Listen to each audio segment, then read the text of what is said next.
Ryan Fulford. AD Drew and I are co-hosts of the BCSN Sports Wrap. We talk about all things related to HBCU athletics. From the games, teams, coaches, and fan interest stories, we cover it all. You can find our shows on Facebook at BCSN Sports Wrap, YouTube at MyJBN Online, and everywhere you listen to podcasts like Anchor, Spotify, Google, and Apple Podcasts. You can also find the show on the Jericho Broadcast Network's app. Make sure to download. We look forward to you joining the conversation and being a part of the show. Since 2002, Empowerment Resources, Inc., a nonprofit organization, has empowered more than 1,500 youth and adults in Duval and surrounding counties through its programs Journey into Womanhood, Girls Mentoring, Life Skills for Teens, and parenting education coaching.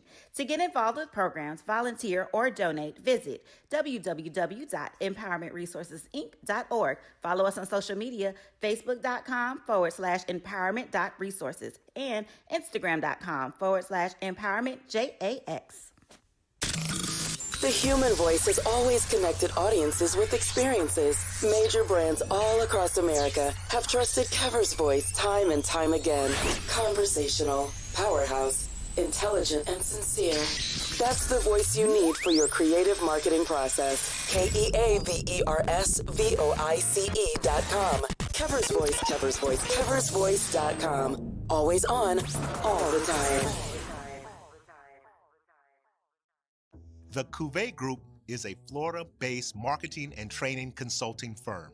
We help businesses communicate to their target audience and engage them in conversation. We also help to expand their audiences, which will ultimately result in growth for those organizations. In addition to being a certified constant contact specialist, my colleagues and I are also certified in John Maxwell Leadership Principles. We use these proven principles to conduct workshops, training, and private coaching sessions for individuals and companies looking to take things to the next level. Contact us to schedule a free consultation. Issues today, don't delay, call Cuvée. At Hampton Law, our primary goal is to provide non-traditional yet effective solutions and redefine the approach to client legal concerns. As your trusted legal advisor, we believe in sophisticated, personalized services that eliminate the confusion and complexity sometimes associated with legal matters. Our high standard for client care and concern, coupled with our extensive legal knowledge and skills, make Hampton Law a resource focused on the protection of the client's interest and overall goals. We value our clients and truly enjoy working with them. Visit thamptonlaw.com to conveniently schedule an appointment online. Tamika Hampton Esquire, 1631 Rock Springs Road, Suite 336, Apopka, Florida, 407-494-1471. thamptonlaw.com. It was a monumental game for A&M and Tampa. It was a monumental game. Somebody had to lose, and thank God it was them this time. We knew it was going to be a battle. Look at Jake Ave's record. 202 and 36, I think, some off-the-wall figures. And nobody would play him because they didn't want to take a chance of getting beat. But the truth of it is, over 46,000 tickets. Blacks were sitting in the east stands. Whites were sitting in the west stands, and the score wound up 34-28. The only thing we proved that we wasn't inferior, that we were not inferior, and we were not afraid. For one night, for 160 minutes, we was better than them.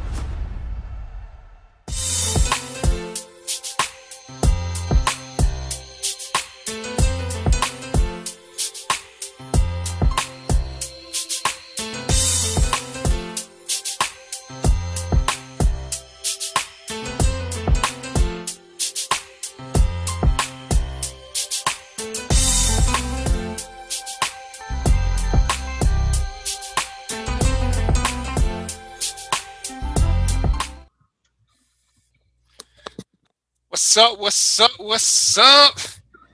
It is the 31st of March, 2021, and we are back in full effect.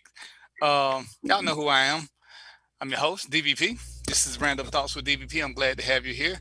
I got a couple of interesting guests with me, so we're going to talk about some things and see what we're going to get into, and we're gonna make this a great day. But let's see.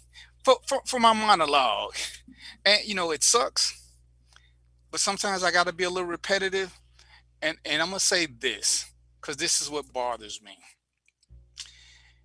When people wake up or they become enlightened, the first thing they go through is kind of like rage, and whatever it is that woke you up, you mad at the world, then you mad at a race or you mad at a sex, but you just woke up. I promise you, in 3 to 4 months, once you start rationalizing stuff, that your temperament gonna go down. But stop acting like just because you just read a book that's 10 or 15 years old, the world is pausing for you. People read that book long before you read it, and I ain't never gonna say I'm woke because I definitely ain't got no third eye. Because y'all know how I feel about that whole third eye thing. If you got a third eye, you probably need surgery. You need something more than what I can give you. Um, but let that be that. When you get your level of wokeness or awareness, let other people come into their own. Stop trying to shame them into thinking what you think. Because for all these conspiracy theorists, and the new term is you want to call yourself a conspiracy realist. For a conspiracy to exist, there has to be an end game to the conspiracy, not just an elimination of something, not just this. A conspiracy is a whole circle of thing. And cognitive dissonance ain't me disagreeing with you. Cognitive dissonance is when I say something I believe in, but I'm fighting against that belief because somebody's giving me something. So when you share information and I can debunk your information, you're going through the cognitive dissonance because you're telling me that your source is legitimate, even though it's just a book. But when I can give you doctors, nurses, lawyers, case law, see, I'm not in my feelings. I'm not writing what somebody else felt. And we all go through different experiences. So, for instance, I could tell you lots of things about being a cop, but I can't tell you nothing solid because every cop has different experiences. So you can say, oh, well, you knew crooked cops. Well, I can tell you, no, I didn't. I didn't. Well, and the three I did, I went to court for, but I didn't know a bunch of them. Some people know a bunch of them. You know why they know a bunch of them? Because they're crooked. Crooked people hang together. That's just the kind of theory thing that goes with that. But I'm getting agitated with people who want to push all these conspiracy theories, and there's no basis for fact. And when somebody asks you a question, all you want to do is yell, curse, throw names, call me names, and I'm cool with all that. Because rule number one is if you can't whoop my ass, you can't make me change my mind. That's what my dad told me, and I stick to that one. But facts don't change. And I'm going to have some guests on here. We're going to have different opinions. And guess what? That's okay. Their experiences are different than mine. This is where you get a tool belt from. And I tell you guys all the time, when I got subjects I want to talk about, I'm in like 97 groups. I will post them in different groups to get different opinions so that when I talk to you guys, I can share to you what other people are saying. Because typically we hang around people who are like us. So we don't know what the other side thinks. So you got to go out beyond yourself. And Facebook is great for that. And find people who will share their stories, their information with you. And then you get to add to your story. One of my guests, Barbie, is going to tell you some things that she's experienced as a woman. And because we not shy, she's white. So she can give a totally different experience than I can tell you about anything. When Trina's on here, Trina can tell you things from a woman's perspective. I can tell you what women do with me. Lau can tell you what women do with him. Roy can tell you what women do with him. Barbara and Trina can tell us what men actually do. They might tell me and Lyle and Roy anything because they want to be cool with us. But if I ask Barbie a question, she's going to say, nah, oh, guys say that, but that ain't what they do. And that's where you get the best information from the participants, not the people in the conversation, but the people who actually live these events. And so I just want you guys to keep that thought process in mind. Your experiences are native and true to you, but they don't mean that that's 100% for everybody else. It's kind of like, when women say all men are dogs. If you dated 5 dogs, then that's on you. That don't mean all men are dogs. It may be 100% true in your world because the 5 guys you dated were dogs, but that's when it's time to look in the mirror and see why you keep going out there with that little doggy bone, because you're attracting them. It doesn't mean that, but I can't change your truth. But your truth is just that. It's your truth. It's not the truth. It's just your truth. And that's what we got to start understanding. We got to separate and make differences and understand the conversation we're having. Now, Barbie, Trina, they can go out and talk to other women. Now, if they keep hearing the same thing over and over again, then they can start to make it a generic truth that men ain't shit or men are this or men are that. But if it's just 1 or 2 people, stop saying it's a truth. Just say, hey, I'm bad at picking people. Once you accept that reality that you're the problem is much easier to fix because now you know to do different.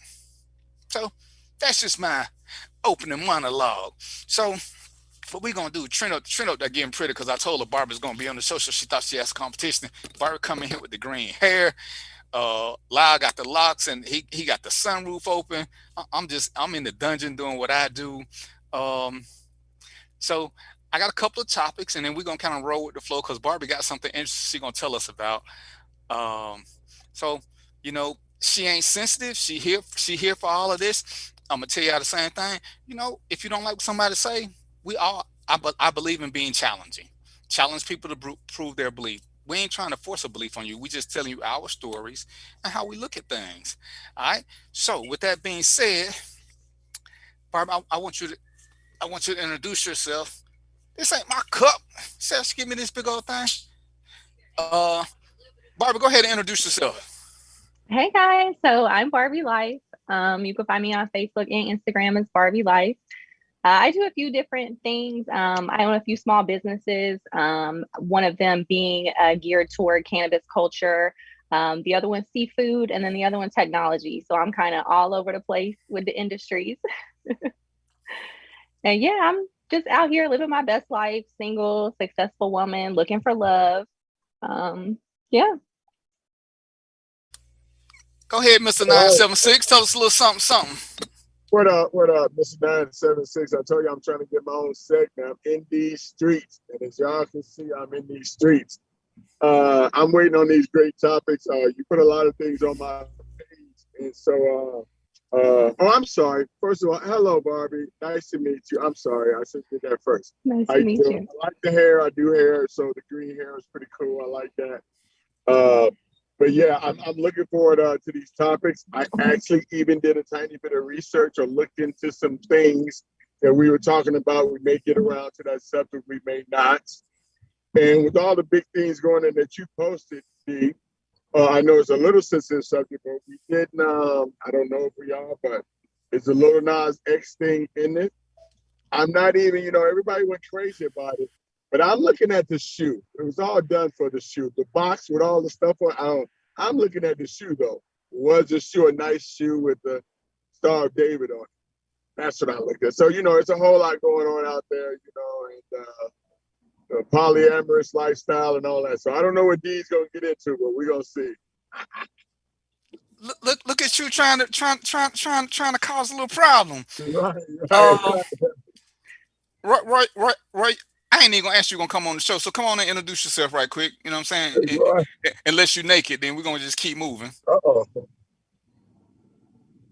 I am not in a position to show y'all what I'm doing right now. That's why I said it. That's why I said unless you're naked. And if you're naked, we don't need to know all that. You know what I'm saying? I'm good with that. I ain't saying about being naked either. Bye, Derek. Do the show.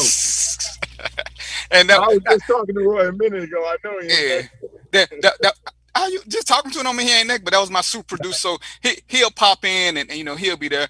And I got real interrogators popping in. He tried to get in last show. He don't know how to work Facebook. He probably got a Metro. I'm waiting for the picture to pop up so he can say something. But yeah, cause and we desktop capture, dude. Desktop capture, not your main show feed, probably. That's no, I'm looking at the. I hear him. And I changed it to, I went and local desktop capture. Okay, Roy, y'all talking. Okay. All right. So anyway, part of what we want to talk about. My bad. Thought I muted myself. Nah. Part of what we want to discuss is I want to go ahead and start with Barbie, and y'all know how I do this. If you got a topic and I'm scrolling through Facebook and I like your topic, hey, I think I should invite you to the show so you can expound on it. And me and Barbie was friends. I don't know how we got to be friends. I think we got like 300 mutual friends. But first of all, where are you, Barbie? I'm in South Florida right now. I live in Atlanta, but one of my businesses is in Fort Myers, Florida. So that's where I'm at currently. Okay. So Barbie posted a topic, and I'm gonna let you go through it, and we're gonna go from there. How about that? You cool with that? Okay, cool. Yeah. All right. It was really just some late night high thoughts. And I'm just like, do men still pursue women? That was the post. That was the question. Simple as that. Do men still pursue women? And of course, it was a variety of responses, but I think it really started more of a conversation of what does pursuing mean? When do you pursue? What makes you want to pursue? And it really unfolded into so much more. Okay. And from that, I took it and I added my little bit to it because I had the same question, not so much do men pursue. My question is, and we're going to add this to it, is do women even know how to be pursued? Because we've talked about this before, and we're going to do a round table, not a real interrogators with his Metro. I'm going to talk bad about him. That I think some women don't know how to be pursued. So they miss out on a lot of things because they don't know how the game is played. They missing out on things, and they blame guys for not doing things when they're not giving the guys enough positive feedback to continue. And there's always beautiful Trina Marie doing her thing. What up, Trina? So Trina, you and Barbie, y'all gonna be the stars of the show. And me and hold on right quick. Real tailgaters, am I supposed to call you Michael Tailgaters? You know what I'm saying? I ain't sure which one, because you might be wanted by the law, so I just need to know what I need to do here. I ain't trying to be a co-conspirator. Real tailgaters is cool. That's cool. Okay, I just got out of Facebook jail. I ain't trying to go back just like that. Roy, there's a complaint that's saying the connection is going in. Are we good? Yeah, we straight. That's whoever that is. That's on them. All right. Well, and mine keeps saying they keep blinking. But Trina, you and Barbie, y'all said y'all gonna do the first part of this. And I know Trina, you can't speak a whole lot because you're married now, so you kind of out of that mix. And I bet she got something to say. Oh yeah, she got something to say. But Barbie. I'm sorry. Go ahead, Trina. Trina on mute. You're muted. Like you're on mute for me. Nope. I said I don't even know what's going on because I missed the first part. All right, go ahead and start again, Barbie. Yeah, no, I was just saying I made just a random post on Facebook. Basically, do men pursue women? And then that just led into a conversation of what does pursuing mean? When do you pursue? And kind of went from there. And I guess the first thing we should talk about is what do we mean by pursue? Because I'm thinking in the adult sense, we're talking more about courtship and not just the pursuit of sex. Because a lot of guys, I'm sure your inbox ain't much different than Trina's. A lot of guys are pursuing sex. Are they pursuing a relationship? So I'm gonna let you ladies start off and tell us how some of the guys are being, I don't want to say disrespectful, but I guess it kind of is, but they're more in pursuit of the 1 night, 2 night stand or a friend with benefits versus a real relationship. And share some of your research, Barbie, that you got from your page from this incident. I mean, I definitely think, especially from my experience, a lot of times, whether they are only pursuing sex or not, it very much comes off that way with a, hey, can I come smoke with you? Hey, let's like link up late at night type of situation. There's no effort or not as much effort to say, hey, can I take you out on a date? Can we, meet up? Can I plan something for us to do? And to me, that very much comes off like just pursuing sex or not genuinely courting. Okay. Trina, you got anything you want to say? Because I know you got inbox chronicles. I mean, I don't really get that many inboxes anymore, but because of how brutal I am, people don't really come at me with no sex. They don't come at me like that. They know better. So, I mean, I just really don't get people just coming at me like, hey, you want to link up? Or they usually start with some, oh, I think you're so intelligent or you're so beautiful or some mess like that. But I don't really have people come at me for sex. Not like that. And that's probably what they want ultimately, but they don't come at me disrespectfully. And real interrogators, am I correct in assuming that you're married? I don't want to say nothing out the way. Like I say, I ain't trying to get in no trouble. So what's your status? Yeah, I'm married. But look. Let me just jump on the subject right quick. Let's jump on pursuing, and every male pursue. He might not have your best interest, but he's going to pursue. He's going to go after whether he inbox you or approach you on the street, you know, we're creatures. We see. When we sight first. So we see a figure or whatever, we're gonna pursue it. What we like. You know, you guys dress up, y'all look nice, smell good, and you know that beautiful flower. So we're gonna pursue that beautiful flower. I don't know if we're gonna have it's gonna be the right nectar that we're looking for, but it's gonna be pursued. So I think there's the age different or how people pursue, like the older generation, you know, the OGs, and this younger generation. It's a different boat. You being pursued, believe me. I definitely agree with what you were saying about the age gap, because I do experience that when I date guys that are older than me, they definitely will court more than guys my age or definitely younger than me. Huge. Okay. And I think, go ahead, Lyle. So let's drop some questions out there. My little bit of research that I was doing, but the question is, so does that mean, or does that lean to say that nowadays the younger generation, and we say old school, new school, we were just saying that. So has it become a little bit generational? And is it what I like to say, generation like been so quick? The part of the first question is, I think there's a process. Let's talk about that and things like that. And D, I just tried to go back on your thing to find this one question you said when we talk about do women. The question you said was, do women even know how to be courted? I took that as, and I think you might have had a statement also, and it's almost like, do they know how to hold out? Because sometimes they ain't holding out long enough to be courted. You know, so that's what I think. You know, there is a process, and sometimes, you know, we may get a little frustrated waiting. But I'm gonna tell you, and I think that all of us grown men who have, you know, had relationships, problems, and that Y'all forward that my man said this morning, he was hitting two of them. Keep going in and out. Yeah. I think we're having a hard time with you, Lyle. Right? Yeah, it's probably the trees you're going in. It's probably the trees you're going in and out of. And I want to say that some of it I do believe is generational, but a lot of it, from a male perspective, is what the women are putting out. And I think that you got good women who fall into a bad category because of their cousins. And, you know, you got all these thoughts out here who make it easy for guys. And I tell women, it's you guys train us. And if the women that we pursued before you two ladies were easy, hoochies, hood rats, or whatever, and they make it easy, that's all some guys know. They don't know the art of the pursuit.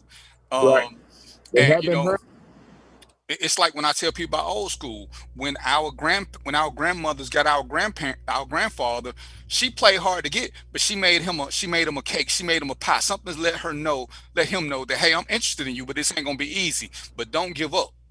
I'm interested. I'm just not gonna be easy. But one of the things when I was dating before Trina, most of the girls who I met didn't want to date me. They wanted to sleep with me, and it almost messed up my mentality for dating, because I didn't think, when I met Trina, you know, it's funny, we both had the same conversation.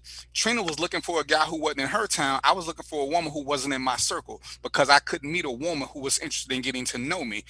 They just wanted to see me naked, and that was almost how my dating process thoughts went. Every woman I meet only wants to have sex. They don't want to be courted. They don't want to be wined and dined. They don't want to go places. They don't want to have real conversation. And I think sometimes some of the women put that out there, and we take it as a norm for all women, because there are classy women who still put out that same vibe. And I think, you know, Barbie, you and Trina become more of unicornish types where you want to be courted. But again, it's about our surroundings. Y'all got to step outside y'all circle. We got to step outside our circle. Because I don't think. Now, do you feel like that? I'm sorry. Do you feel like that's specific to Atlanta, or because I would say my experience dating in Atlanta is very much that the men have dated some women that accepted less than what I'm willing to accept, and it's the norm. Versus now that I spend so much time in this small town in Florida, it's not that same experience. Okay. I think it's the rumor that's out there, because I've been in Atlanta most of my life, and I don't care what nobody say. It ain't 10, 11 to 1. It's not. It's 1 to 2.2. But so many people fall into that trap, and the women who are easy want to make it seem like they easy because it's so much competition out there. But I can tell you, and uh real tailgaters can tell you honestly, when we are most of the good guys looking at the same good woman, so she's got the advantage. The easy women make it easy to push her to the side if we looking for quick gratification. Uh, because they'll, some of them fall into them. Oh, it's so many men out there. I mean, it's so many women. It's so many women. The only thing Atlanta offers, of all the places I've been, Atlanta's offers a multitude of beautiful women.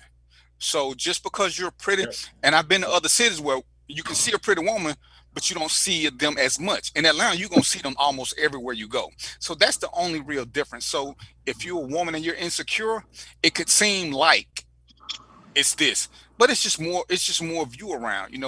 Trina was like, "Oh, everywhere I look up, I see pretty women here." Where she came from, I mean, we go to her hometown, and yeah, we could ride around for 2 or 3 hours, and I might see 3 7s, but that's about it. I ain't seeing a lot of 8s and 9s. Well, we can ride around Atlanta and see 8s and 9s just standing around, and I think that's part of how that whole process got to be. And again, there's just a lot of women who, unfortunately, Barbara, you probably work. Most of the women, like most of the good men, are working. They don't have time to be in this foolish dating circle, and Mm-hmm. that's where you end up with where you end up with all these quick hitters, men and women, because they ain't not working. They got time to be in the streets and dating all the time. But when you're working, you don't have time to meet these people. So it's harder. It's harder. And I definitely think that's true. Like I was in a situation myself where I wasn't dating like the last 3 years because I was so busy with work. And it was very much just like an instant gratification type of situation I was looking for. Versus within the last year, I kind of just stepped back from everything. And now I'm starting to want to date with a purpose. And I mean, I think that's something you have to distinguish what you're looking for. Barbie, what are you looking for as far as dating? What are you looking for? So I want to date with a purpose. I'm not looking to jump into a relationship. I am very consumed with work to where I can't devote too much right now, but I want to start out slowly with the intention that we're building something with the hopes to go somewhere.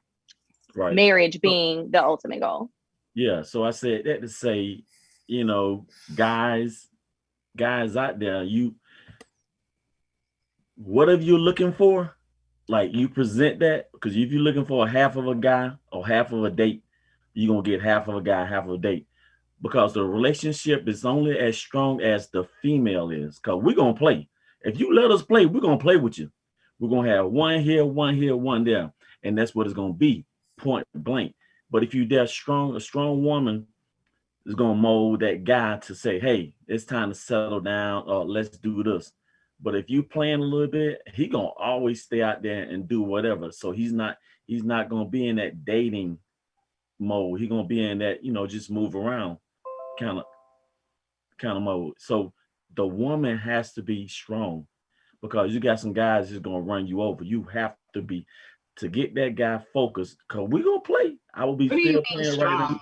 What do you mean by that? What does that mean? What I mean by being strong, like me, Yeah. being like having a purpose, standing on some solid grounds, like, hey, I'm not gonna take this. I'm a woman, you're gonna treat me standards. Absolutely. Oh, okay. I mean, and I think like being firm and direct with them is kind of what you're saying.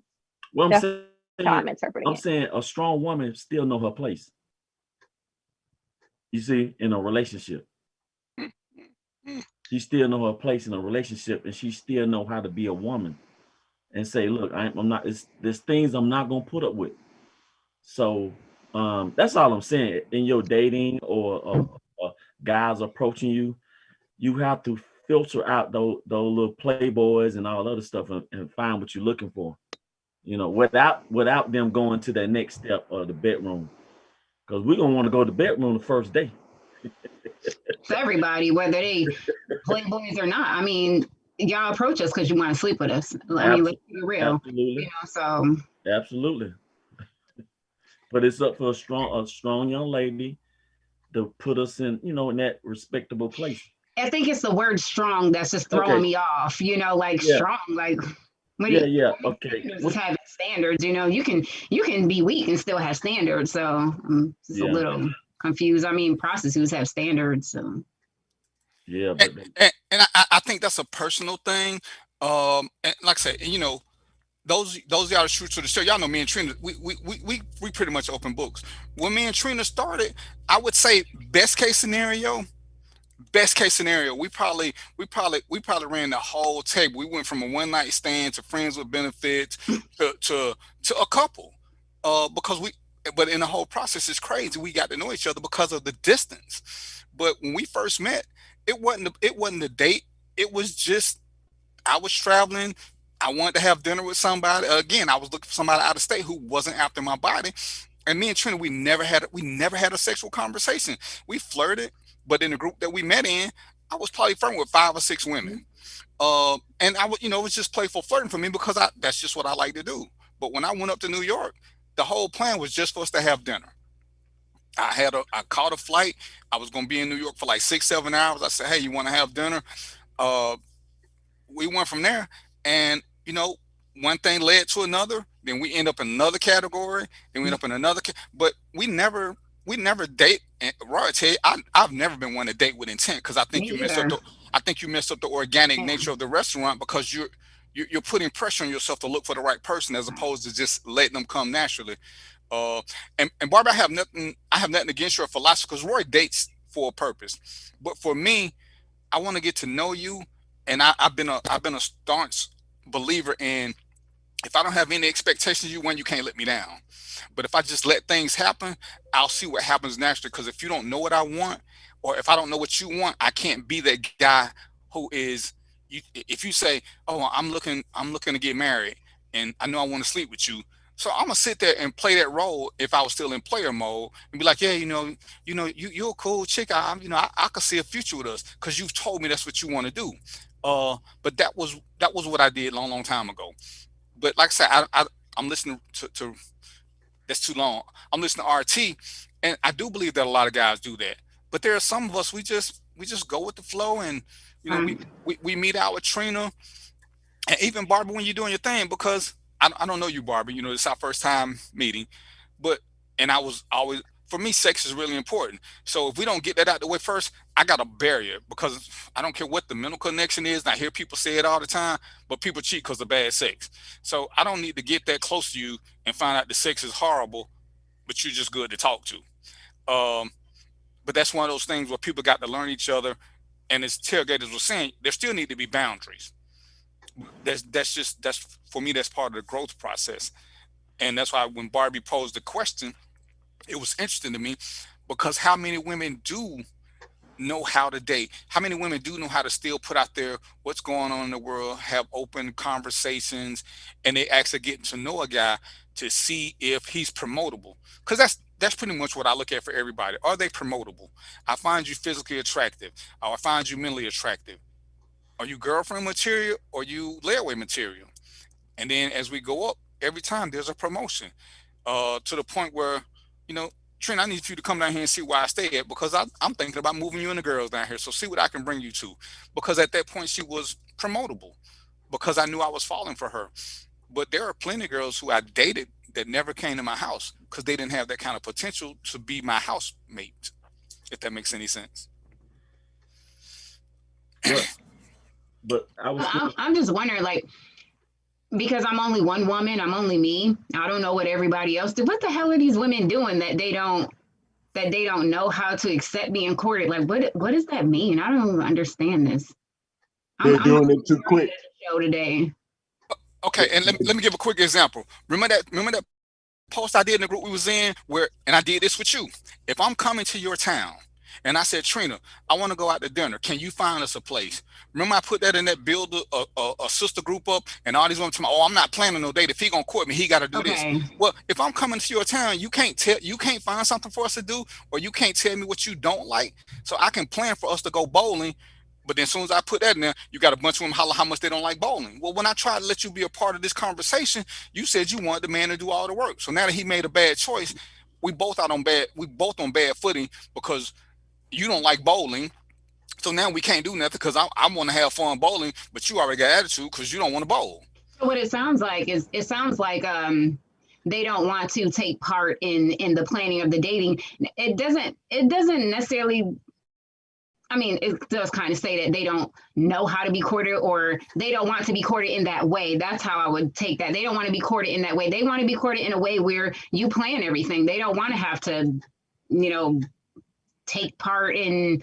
That is crazy to me, but that's what it sounds like. It don't sound like they don't know how to be courted. Like if you came with the restaurant and the plan or whatever, and they okay, and they said I'm sorry, I'm getting distracted because we got to take a break.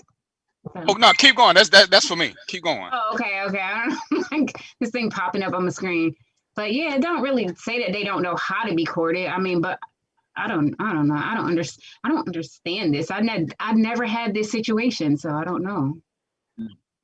I think it's still a little bit about timing. Can you guys hear me? Yeah. Okay. Yeah, I think it's still a little bit about time there when I was driving. I think it's a little bit about that. And things just happen too fast. But then we have some women, Trina, that you say may not try hard or whatever, and want you to do everything, plan everything. They're not doing that 50-50, and if you're looking for a real mate, and you got to be able to want to put that time in and want to put in a little effort. And other ways, I mean, and if not, then the guy's just chasing you. Oh, let me take you here. Let me do this. Let me do this. The woman's not really showing that genuine interest on the other side. But I just think things just happen a little bit too fast in the new microwave, social media society. That's all. It ain't even a phone call no more. You come over somebody's house, right. And then there's a text me, hey, let's pull up, let me pull up, or like Barbie said in the beginning. It's just two things happen too quick. That's all. You're right, and that's probably, wait it out. Give us some. Right. That's probably why I haven't really experienced that, because I am a phone person. I'm gonna call you. I need to feel you. I need to hear you. I need to feel your vibe. But before I even agree to go on a date with you, I don't go on a date with you. I don't know nothing about you, like nothing. Does our conversation flow? Things like that. So, and I've heard, where people just send a couple texts and they go out. So maybe that's what it is. I don't know. And I have to say, I'm the polar opposite of what you described. I don't really want to talk to you on the phone that much. I mean, honestly, I'm texting you a little bit here and there because I can't feel your vibe over the phone, either like voice or text. So I want to go ahead and jump to that first date, that first, physical meeting to feel your vibe. And that's good. And that's all good. But you still get to hear that person. It's not a strictly text. Mm-hmm. And then all of a sudden y'all making plans, for the next step. It's like, and I can hear your vibe. I can feel you. I can be around you. I feel you through the phone. Like I told Darren before he told me that, like he didn't used to talk about his feelings or whatever because nobody seemed like they cared. And it's like, well, you can't do that with me because I can feel you. Even if you be quiet and you think okay, everything's all good. I feel what you're going through, even though you didn't tell me. Was that an empath? Mm-hmm. Gotta be an empath. So yeah. Mm-hmm. Yeah. Mm-hmm. All right. Well, what we're gonna do is we're gonna take a quick little break and let some of these ads do what they do, and I will see you guys back in a few. All right. Majesty is a premium health and wellness tea line focused on bringing delicious yet healthy tea blends to the community. Filled with an abundance of vitamins and antioxidants, we work to blend teas with exotic spices and fruits to produce scrumptious and wholesome beverages. So check us out at mymajesties.com. That's mymajesties.com. My Majesties, an Urban Passport member. True Black Essentials is a retail opportunity to bring Black businesses under one roof, where every product on every shelf in every aisle will be Black owned and Black produced by people all over the world.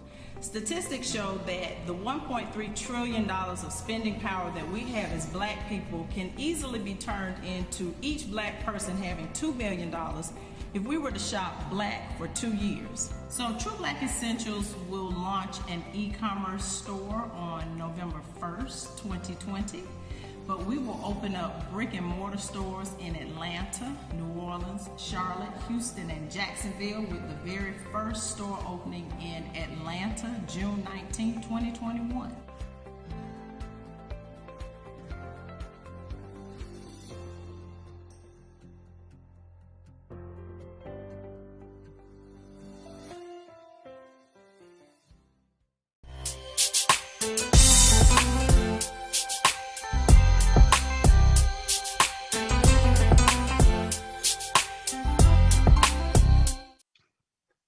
What's up? What's up?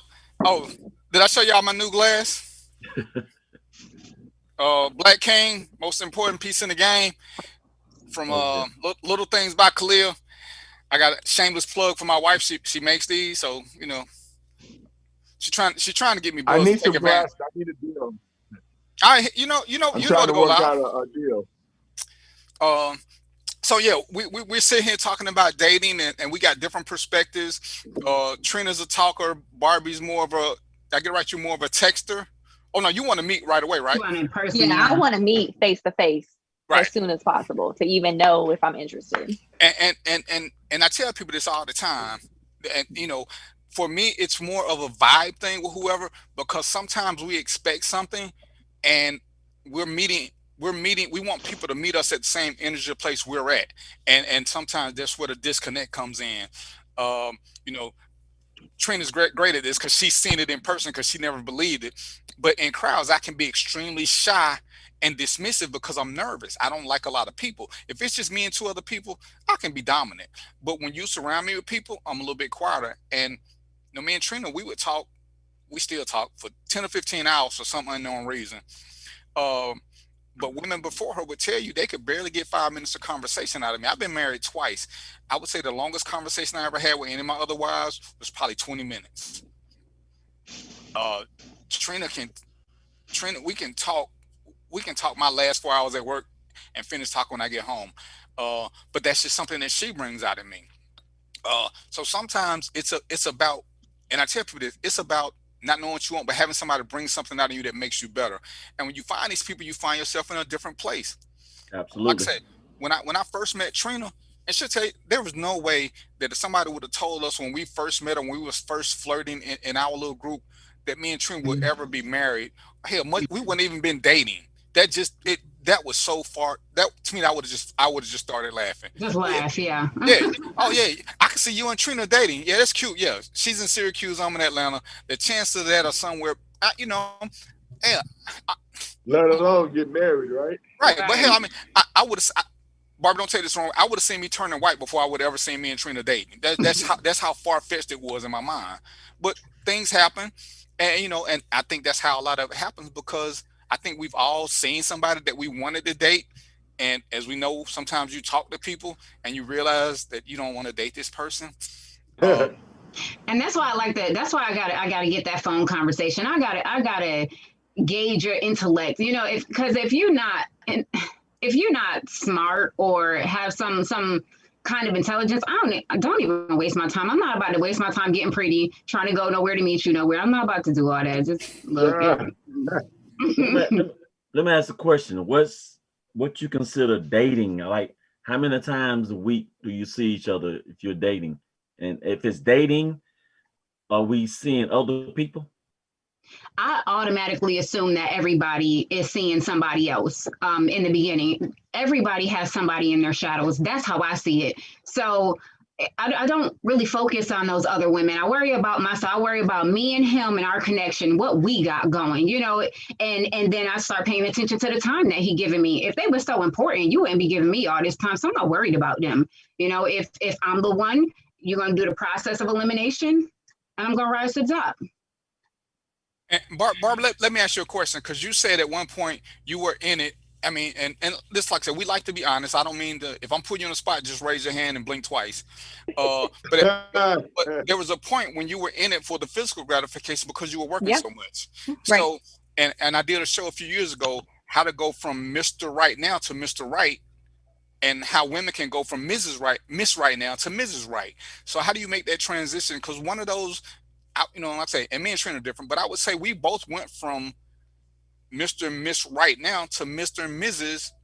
Mr. and Mrs. So how do you make that transition to know if one of your right now it has potential, or once you cross that bridge? Because I see so many women say that they won't promote their maintenance man, or they won't promote their side piece, or their friend with benefits, because I don't know why they don't do it, but they won't do it. They just leave them there. Where I think men have more upward mobility and they willing to promote that girl. So I honestly don't know how to do it correctly. I would love to hear how that worked out for you and Trina, because it's never worked for me. But I mean, during that time, there was definitely one person in particular that I formed, a bond with, where I felt like he could become Mr. Right as opposed to Mr. Right now. But then when we really sat down and had a conversation that we never had before about what we want, what we're looking for, it just didn't align. So it wasn't that, we weren't vibe. It wasn't that it didn't escalate to that next level. It was just we weren't on the same page. Right. Yeah, and with me and Darren, he said we started Mr. Right, Mr. Right. Now, no, we didn't. We did not. We started off just two people having a conversation on the phone that lasted, I think the first conversation we had was like 3.5 hours or something. I was in a relationship at the time, so was he. And I was missing that mental connection in my relationship. So, I mean, as far as looking for something, that's probably all I was looking for. If I never met him, I didn't care. It was just nice to speak to somebody that has some intelligence. And then all of a sudden, after we did that for like 3 weeks, we had some hard body talking for like 3 straight weeks every day. And then we met. So we never started off as a Mr. Right and a Mr. Right now. We were not that. Mm-mm. No, I'm just saying we didn't start off trying to be a couple. We didn't. No. And I'm gonna say this because Trina has said this before, but she was almost in your situation, Barbara, where she wanted more from a guy and he didn't once they had one of those real hard conversations. I think probably a lot of us have done that. And it's where do you go? But and Roy, he ain't showing himself, but Roy dates with a purpose. And I don't knock it because I tell everybody got to do it for them. I just think that dating with a purpose limits your availability because you're focused too much on not being friends. And because the claim is we all want to be friends. So if you're dating to get married and that's what you're thinking about, when is the friendship forming? When are you guys having friendly conversations so that you can get to that progressive stage? And that's where, because I've never done it, I don't understand. And you guys may do it. But it seems like most of the women who I knew that said they tell me, oh, what are you doing? I'm looking to be married. And once they tell me a timeline, see, I automatically cut them off. Because how do you know we're going to be friends in 2 years? It took me more than 2 years to make most of my friends. So if you're looking to get married in 2 years, you're looking to be a wife before you're looking to be my friend. So to me, that already told me they had a limited capability of dealing with me. Even though I might get married in that time frame, when you give me that, it kind of tells me you're in a different place. And that was for me. Because I know guys that say Roy could probably get married within 2 years, but Roy's a romantic at heart. So how does that process work? Roy can get married in 9 months. Okay, so let Roy clarify some of this here stuff y'all talking about right now. Go ahead, Jedi. Because I will be honest, yeah, there are with some people that I could possibly get married within 9 months to a year, but I can pretty much assure you that one, that's going to be somebody who I've already had some sort of relationship with, and we already know each other. So let's clarify the whole dating with a purpose from my perspective. First off, when I go out on dates and I do that, I will tell somebody, yes, I am dating with a purpose to get married. Check this out though, boo. That don't mean I want to marry you tomorrow. I don't know you like that. It's still a process. See, this is what you have to get beyond. People have to understand it is still a process. But yes, my intention is to be married. So what does it, when you hear somebody like me, I'm gonna use myself as an example. When you hear somebody like me say, I'm dating with a purpose, what that mean is we ain't gonna be dating for 2 and 3 years and have not talked about marriage at that point. Because we may still be working through some stuff individually. But I'm not gonna have you on the line for 2 and 3 years and we ain't talking about it. Even though you and Trina really say anything to anybody about it, I'm sure that after y'all started spending regular time together, D, if you didn't have a conversation, you had at least thought about it. You know what? I can see myself getting back with her and kicking it with her. You know, and y'all may have knowing the way y'all talk, you may have even had the damn conversation but been like, damn it, we don't need the paper. Like, do it. You know, and that's how I could have probably ended up with y'all. So dating with a purpose doesn't limit you, because like you said, you may run across somebody and in 3 months I done figured out, yeah, you know what? For whatever reason, I'm not feeling that vibe with you to want to go further.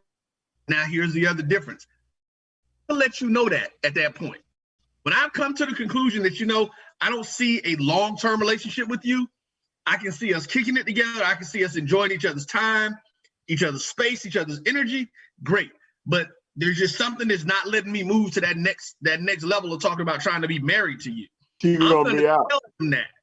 And see, that's the thing that to me, that's the difference between like dating with a purpose and just dating and letting things form organically. There's no pressure. There is no pressure on the other person. You're not searching like okay, you did that, check mark. Oh, you said that, check. It's just be who you are, be yourself. And let me be myself. And then if we mesh and everything, that's really what happened with me and Darren. You couldn't tell me I was gonna like this man. I was gonna be attracted to him. I mean, I seen pictures of him, but yeah, whatever. I mean, it was nothing to make me like, oh, I want to be his woman or I want to meet him. But Trina, see, I think that's the point that people are missing with it. Because for me, especially Darren will tell you, because that's one of the things that I talk about constantly.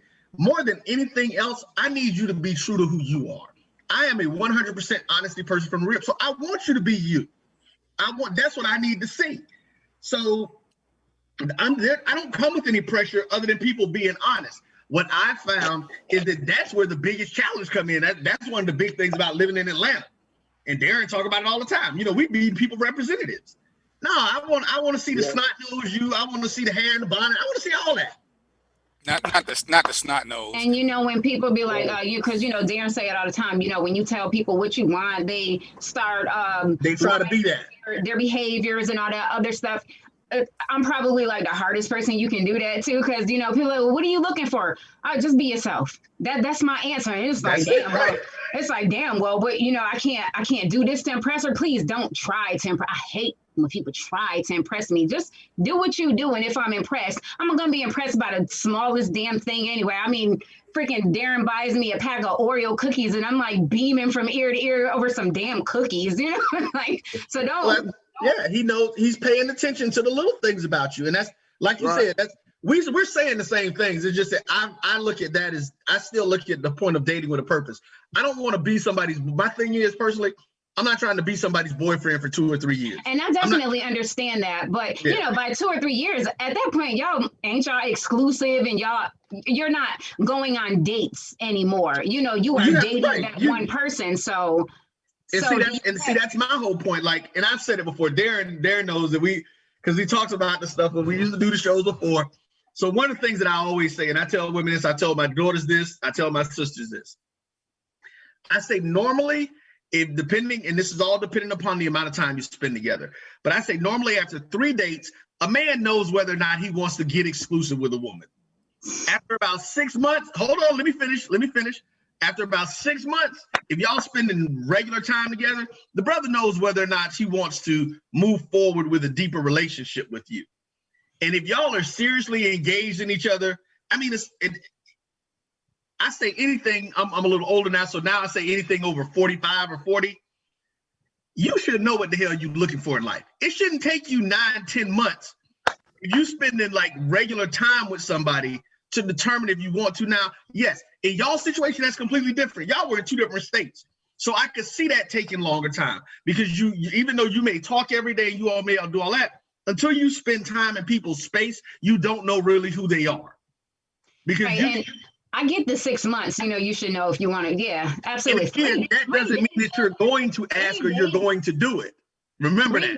But 3 days, dude, I ain't even gave you a chance to say nothing stupid to me yet. But that's me, you know. No, I'm talking about men, and it may be different for women. I'm saying dudes know. Hey, man, let me just say this. I'm gonna be honest. Dating with a purpose? Dating with a purpose? What? Look, back in the day, wasn't no purpose. You ask my wife, I had a photo album full of women that I'm dating, just going through. That was just it. And I'm enjoying it. I didn't have no thought in my mind about settling down with her and having kids. We've been together. We've been married 27 years. We've been together 30 years. But RT, hold up. Congrats, bro. Hold up, RT, hold up. Think about what you said, bro. When I was at 24, 23, 25, hell, I wasn't dating with a purpose either. No, let me change that. I was dating with a purpose. I was dating to get laid. That was the purpose that I was dating at that point. That was my purpose at 23. I'm 50 damn years old now. I don't have time to be sitting around doing that kind of stuff no more. Oh yeah, I get it. No, some guys, but I'm saying, like, you got to think about now, this new generation, they at 30, 35, and they thinking like we was at 25. You see what I'm saying? Yeah, I agree. They're not dating with a purpose anymore. This new generation, man, they just sit. I can speak for myself. Yeah, I can speak for myself, man. Shoot, what? Woo! Yeah, wasn't no purpose or nothing I thought about, but go ahead. And I think like with you, Barbie, when I saw the conversation, and even like when we talk about just the courtship process, one of the little things that Trina did to show interest, because I was going to New York. I was going to New York once a month just to meet with her. And she brought and this is so crazy. She would bring Doritos and Powerade to the hotel room. And that was our little thing. But she, whereas some girls and some girls, you dating them, they want you to bring everything. She always brought the little things. And I was like, that's just so cute, because we talked about this, just having some snacks around. And she's like, what kind of Powerade you like? And I was like, I like the purple. She liked the red. And she would come with 2-3 Powerades. One time, when I was up there for a few days, she came with a pack of hot dogs and all these little things. We don't have to leave. We can stay in that room. Room. She wasn't looking for me to take her out. In her mind, I spent money coming up there. I got a hotel room. Yeah. So she took care of all the little things, and that showed me where her mindset was. And I started looking at her different, because now she ain't just wanting, and she probably do want me for my body, but that's a whole nother story. But at least she's contributing. She's contributing something to make me think she's interested in something other than the roly-poly thing. That was the biggest thing I took from that post in terms of the men that responded was them just saying they wanted the effort to be reciprocated, which to be honest, I was surprised to hear that, because I always, if I'm interested, I reciprocate it. If I'm not reciprocating, I'm not interested. Like at this point, it's getting creepy. Like, leave me alone. But yeah, so I was surprised.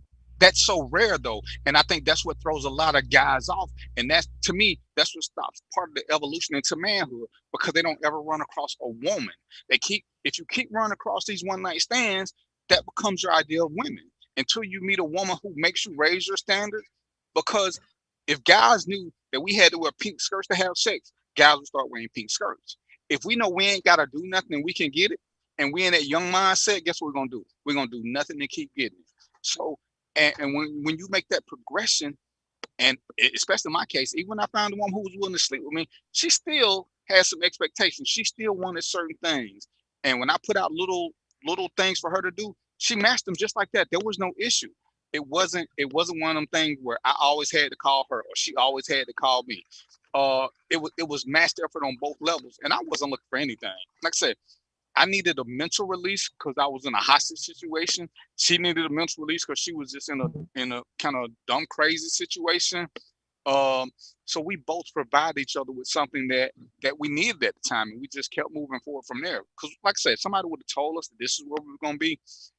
To me, it would have just been, that would have been funny. I would have bet my whole life that this would have never happened. I just want to know what was the Gatorade for?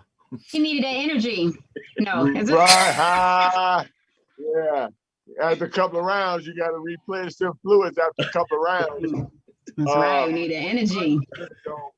Is the reason that some women, I think, here in Atlanta, we talk about all the microwave stuff and things like that, why it's not reciprocated the way that you and Trina do is because everybody, all the chicks here, we talk about all of that, they here worried about their hair and their makeup. All they doing and taking damn selfies. So they think that they done all this and they look so beautiful that they're on a pedestal So even though it's a million women to every man, they still think that they should be worse up than all this, and that's why they don't put the effort into it like the women like you guys do, because they're more worried about being in front of the camera, being their selfie, how many followers they got and all that, to really put in a real relationship. They say they want it, but then they ain't sometimes willing to do the work. You know what I'm saying? That's so crazy. And indeed, to your point, you said something about, as far as us knowing, if a person was married for a long time, they don't know how to do it. So check this out. You say, Roy said, if you had 40, 50, whatever, you're supposed to know what you want, goddamn. You're goddamn by now, you should know what you want. But what if I, like him, was married 27 years? Now, I wasn't faithful all the time, let's be real, right? So I know what the outside life is like. But if I'm married all that time and now I live in my own spot, I'm making my own money, I'm doing my own thing, even though I got a great and bad girl, I might not really know whether I want to settle down, or because this life that I'm living on my own is fucking really great. And even if I have a bad girl, that could be really great too. But if I'm not making that choice or not sure of that choice at that time, it's just because shit. And the other people have had years of free time when I didn't. You know what I'm saying? I was always doing this or doing that. So that's right. And that's with what you were saying, Lyle. You can't just say that because somebody's a certain age, they know what they want. I know what I want right now. Right now, I want to have fun. I want to have casual sex, and then and maybe in 10 months I'll want to settle down. But maybe not. I don't know. I think I'm the wrong person for this show because I don't. These women y'all described sound crazy.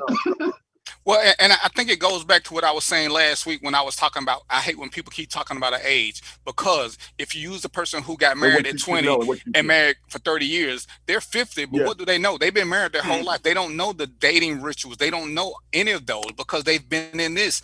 And people keep saying, oh, well, you this age, you should know. How would I know? I don't have the experience. And for you, Barbie, and this is one of the things that I truly have learned, and dealing with Trina has taught me this. You know what people say about going to the grocery store? Don't go when you're hungry. You find the best. you find the best things. Yeah, but you find the best stuff when you're not looking. I wasn't looking for Trina. I wasn't even looking to have random sex. I wanted to get out. I liked her. I'm saying that when I met her, I liked her sarcastic mouth. I liked the fact that she understood because most people don't understand wit. They understand dumb comedy, but when you say something that's smart and funny, a lot of people are like, huh? She got that, and she had that response back. And I told her I liked her feistiness, so I just wanted to have dinner with her and just trade barbs with her because she could take them and not get offended, and I like that. But I wasn't looking for anything. Had I been looking for something, I probably would have overlooked her. She's in New York. There's never a chance for us to do anything, and I traveled a lot, and and it's crazy when I would travel. And that's kind of how I met Lyle, because I was traveling with a hair show, but I would always try to find a native girl to go out with, just to learn more about the city and just to have a conversation.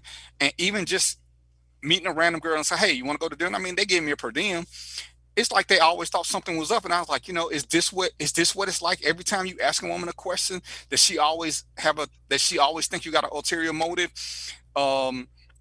That's kind of who they choose. And some of them are so suspicious, it kind of knocks you into a shell, or believing that every time you do something, you might as well have an ulterior motive because they're thinking you got an ulterior motive. So, Barbie, I mean, do your thing, have fun. When Buddy come knocking on the door, you ain't even going to know that he on that horse until it's too late. When I realized I was in love with Trina, it was too late. I tried to talk myself. I said, why am I in love with a chick who stay 1,000 miles away from me? Why would she be interested in this old man? We just supposed to be having fun. And I told myself, I ain't even gonna tell her nothing. It's not gonna come out of these lips. You didn't have to though. You called me so much, and you texted me so much. I knew I had you. Damn. Hey. Don't let her fool y'all. She had my phone dialing her whether I did it or not to make it seem like I called. But yeah, but again, part of it was whether we did it intentionally or not, she understood the dance. There was give and take. And I think a lot of women that I've dealt with in my past didn't understand that give. They just understood take, and it wore on me. And it probably affected some of my other relationships because I always assumed that women were just in a taking mode. I told her, one girl I met at the club, real cutie. She's like, you should take me to a 5-star restaurant. And I'm thinking, why would I do that? I don't even know you. I don't even like food like that. But her saying that to me kind of told me where people were, because that's what she expected. But what was you going to give for me to take you to that? And it just became that whole mental process. And women say, oh, the woman is the prize. And I do believe that. But if I'm not her prize, then why should she be my prize? Because then it's not reciprocated and we on an uneven thing, because now you want me to put you on a pedestal, but you're going to keep giving me things to do because I put you on the pedestal. So and that's why when you was talking about that courtship part was so important to me. Do women know how to court back? And you don't have to be aggressive. You don't have to do anything special, but you do have to be special. Let me ask you a question. Go ahead. Let me ask you a question. Is sex a part of dating? Hell yeah. Absolutely. Hell yeah. Absolutely. Came back. No, because you're running to them and say, look, we're dating. We're not. This intercourse is not a part of dating. So yeah, it is. Shit. Well, see, you know what? And it's funny. I was going to jump in on something that Darren was saying, and this kind of rolls right into that. I think the other thing that you got to look at, like the main point that Darren made that I wanted to get on, is I think men, and this is just my opinion, but I can tell because me and Darren date. Our processes were totally different. I'm pretty sure me and Lyle don't look at things the same way. But it's one of these things where there's always seeming, especially in today's world, there is one common denominator from men. Men want to see reciprocation. I can't be the only one giving. And again, take your situation, RT, take your situation out of the thing, because you've been married for 30 years. Actually, that may be the other thing, because that was my whole thing. I got out of a marriage where I did 90% of the giving. It wasn't getting enough stuff, especially towards the end. I wasn't getting in return what I wanted or what I need, not even what I wanted, what I needed. And you have to be at a point now now that I'm out in the dating field and now that I'm out doing these things, that is hugely important to me to be reciprocated. Now, here's the deal. I used to say it, Dad, I don't know if you remember this. I had a statement that I always make about dating.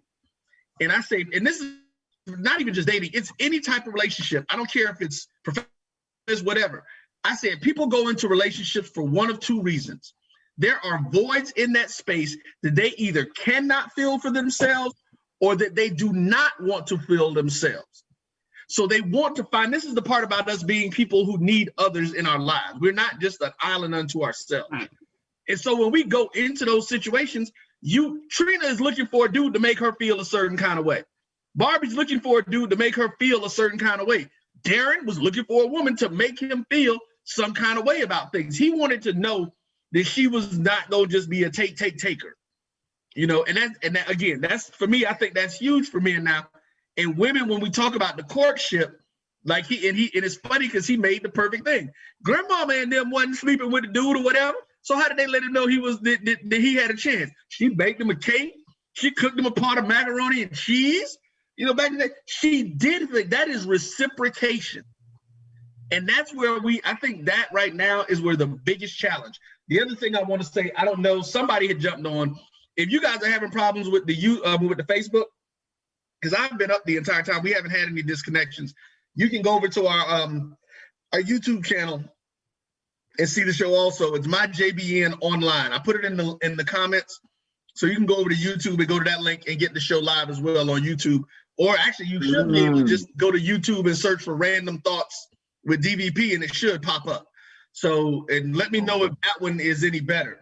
But that's what we got to get to. Because if I'm courting Darren, I don't know, you remember the story I told about this one chick. We had been going out, and we talk about the fact that we're Southern gentlemen. Me and this young lady had been out on about 4 dates. I paid for all the dates, which wasn't an issue for me because that was what that's how we do stuff. We had scheduled our 5th date. And at the time, I was living on a very strict budget because I had some things that I was doing. My daughter had called. We were supposed to go out like on a Thursday night or something. My daughter called me that Monday and needed some money for my grandson for something that she needed to do after school. So I sent her the money that I was going to use for my entertainment budget that weekend for the date.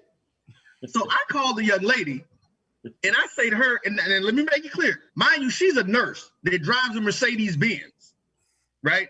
So it's not like she got that money.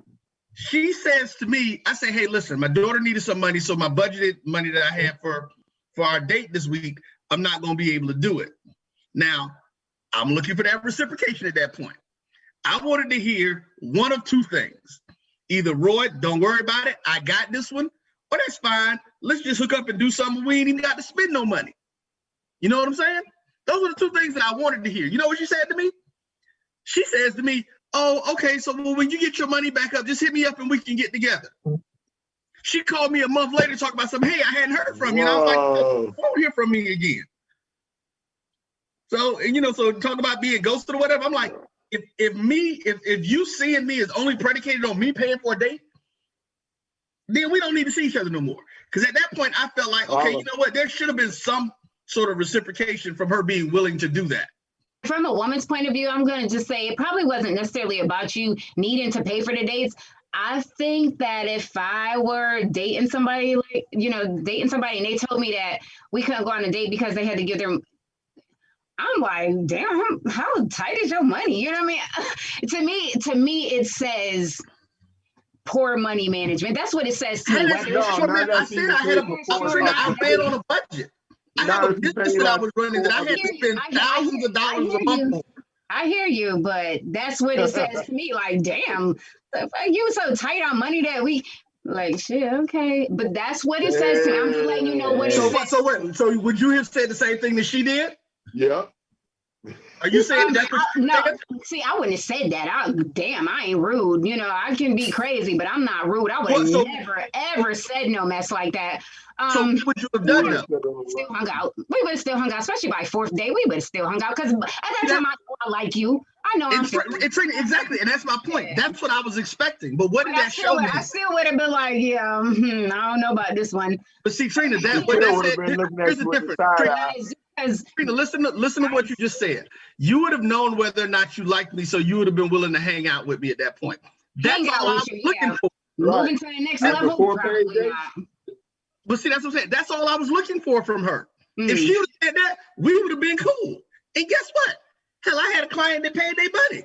I still could have took her out on that date Thursday. But yes, my budget was that. I was that strict with my budget. I didn't use money that was designed for my company for any other reasons. So I was like, that's how I was at that point, because I had so much stuff that I needed to do. Like I said, I was literally spending thousands of dollars a month on my business. And my entertainment was not going to override what I needed to do for my business. And so that was the deal for me. So if she would have said, let's hang out, I would have been like, good shit. We can still go out. She cool with hanging with me. But what you got to realize, and this is what a lot of us do, because I listen to what people say, and this is why when people ask me about questions, I tell them get a piece of paper. What we do is we will overlook, not a red flag, we will overlook a full-fledged stop sign for what we think our mind or body wants. And we miss a clue, because everybody who's been in a bad relationship can tell you they noticed something early on, but they let it ride. And it was a deal breaker then, but because they thought they liked the person, they thought it would change. And that's why when people say, what do you think? Write it down so you'll know where it is on your list. Because if you're thinking about it, depending on the mood you're in, you're going to put all the good stuff up here. Even though it's just bullshit good stuff, all the bad stuff, depending on how you feel, it's either extra high, extra low. But write it down and then you compare. As we talk about preferences and priorities, when we're dating or courting, there are little things you just need to keep track of so you'll know where you are, because we get these clues. And our hormones override these clues that we get, because most of the clues are clear. So, Roy, she gave you a clue that, hey, go on and dip out early. One of the first tests that Trina got that she didn't get, because I wasn't testing her, because I really wasn't thinking about it. But the first time I went to visit her, I mean, I had a plan to get back and forth to the airport. She drove me to the airport. That was not in my plan. You know, I wanted to see where her pride level was. So I offered her the same money that it would have cost me to catch a cab. Her pride would have said, turn that money down. And it's like, I was going to get this money anyway. So to me, it wasn't a big deal. And it's like, you know, she said, you don't have to give me no gas money. You're right, I don't have to. But, you know, if I'm doing this, I was going to give it to somebody. I mean, you know, you still doing me a favor. I ain't had to do all this extra stuff. So that told me a little bit about her, whereas other guys would have been like, man, she shouldn't have took that money. Why not? I mean, I'm in a position at that, especially then, where this is something that was part of my budget. Her taking it didn't take nothing from me. Now, had she said, can I get some gas money? I would have looked at her different. But that ain't what she said. She took me, she kissed me by, and I said, let me give you some gas money. And she's like, you ain't got to do that. But I just kind of put her hand and walked off because I knew she wasn't gonna throw it back out in the middle of the street because that would have made her super stupid. But it was a simple little thing that told me more about her. Because, sometimes we prideful and we don't want to do things because we scared of the way people will look at us and this. And like I say, and that's why when I was looking at even with some of the comments when I went to Barbie's page, some of the things that people were saying were selfish. Some of them were, to me, they were based on reality. This is as a man, this is what I need. Now, when I was that dude, I didn't need some of this stuff. Because as we say, I would just wanted sex. I just need you to be somewhere where you can be naked. But if I'm looking at you to make you promotable, Barbie, there's certain little things I need from you. But rule number one is I can't tell you what they are. Because I don't believe in giving you the script. Because now I don't know if you're playing to me or if you're being truly who you are. Because I will stick with this. Most of us don't know who we are. Most of us don't know what we want. We only know what we've experienced and what we like from those experiences. Trina always said she didn't know that she wanted a man who was family oriented till she saw me. That wouldn't have been on her list. But now that she's been with a guy who was family oriented, that's one of the things that she likes. But she didn't know that initially. There are things that I didn't know about me until I got with her. And this is part of the whole process that kept making her so promotable. So promotable. She kept just doing little things. And I used to be like, this little motherfucker, she trying to trick me. I still ain't gonna tell her what I like.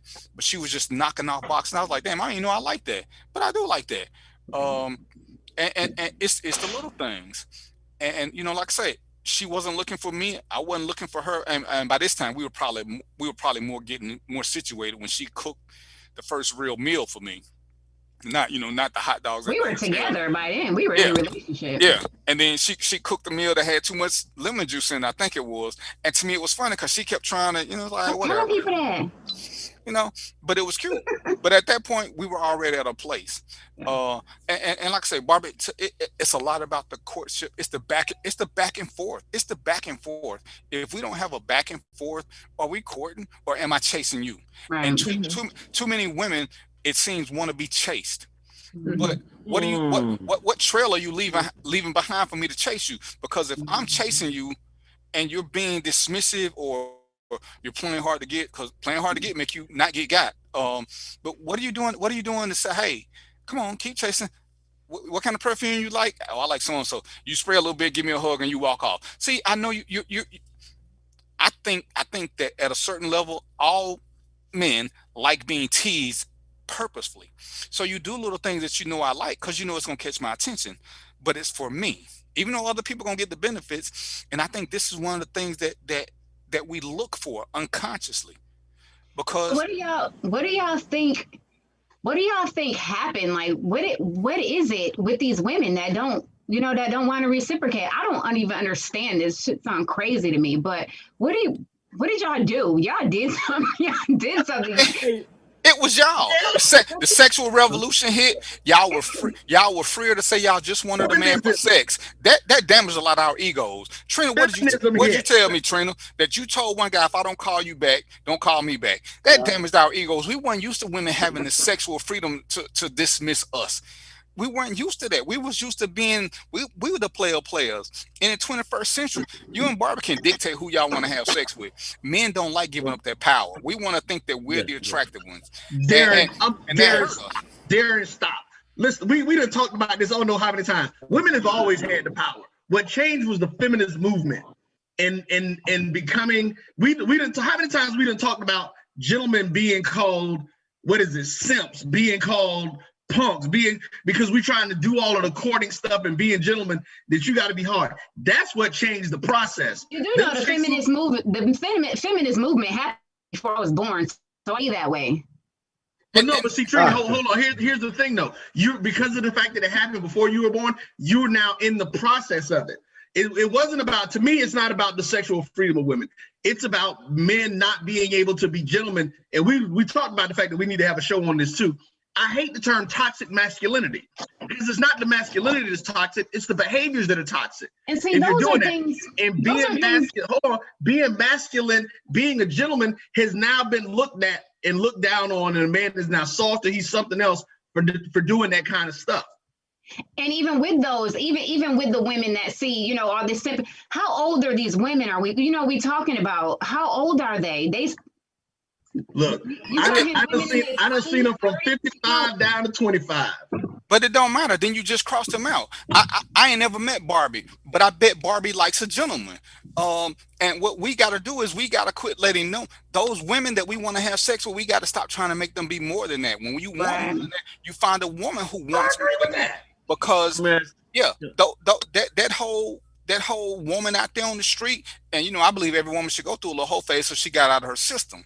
But too many times we've been attracted by hips and booty and whatever, and we weren't looking for a total package. So when the total package came on, we didn't know what to do with that. So no, they ain't always had the power because they couldn't express it.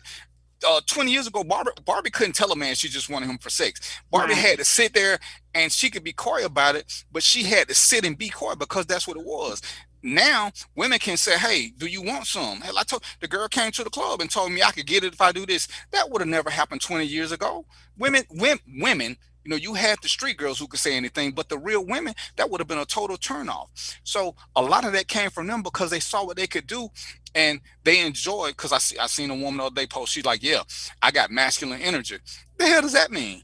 Well, what does that mean? You know, you being straightforward ain't masculine energy. Lots of people are straightforward, boys or girls. That makes a lot of sense, though. You know, especially if they get used to guys jumping through hoops just for the ass. It makes sense that they can get, you know, spoiled in their minds. You know, like, oh, I got men that'll do this and that and the third for me just to get at me. So that makes sense. Yeah.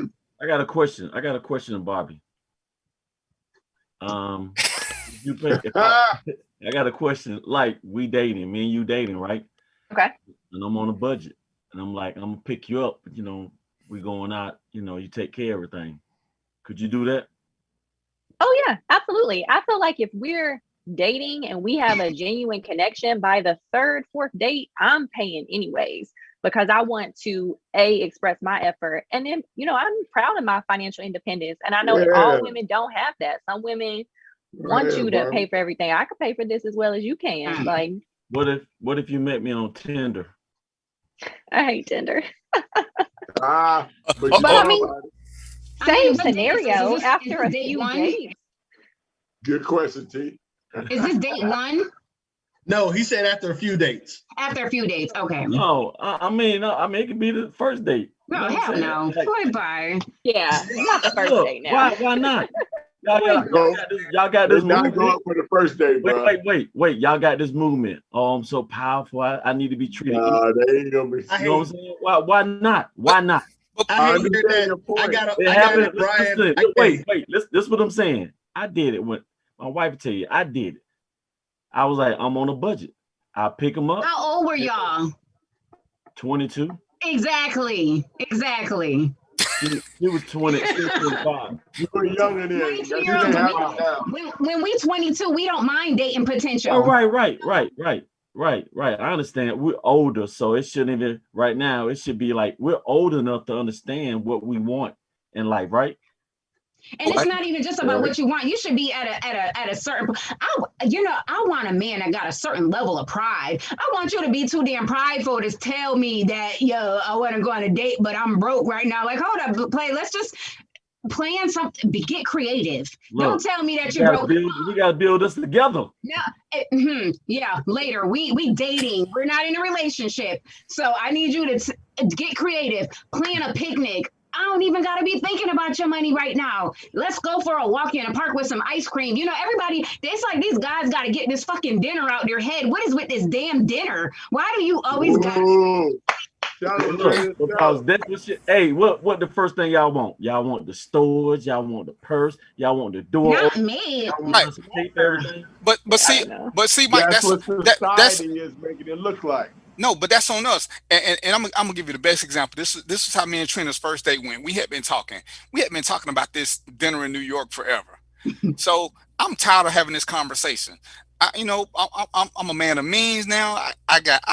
So we talking, and I was like, "What's a good weekend for you?" We on the phone. I'm at work, and she was like, "Well, I'm gonna be free." I was like, "How about so and so?" She's like, "Yeah." I say, "Well, you gonna be free from like 6 to 10?" She's like, "Yeah." I said, you sure? She's like, I said, all right, put me on the calendar. She said, well, I said, I just got the ticket. She like, why are we on the phone? I said, yeah, I mean, because I need to make sure that you're going to be free when I get up there because I'm coming up there just to see you.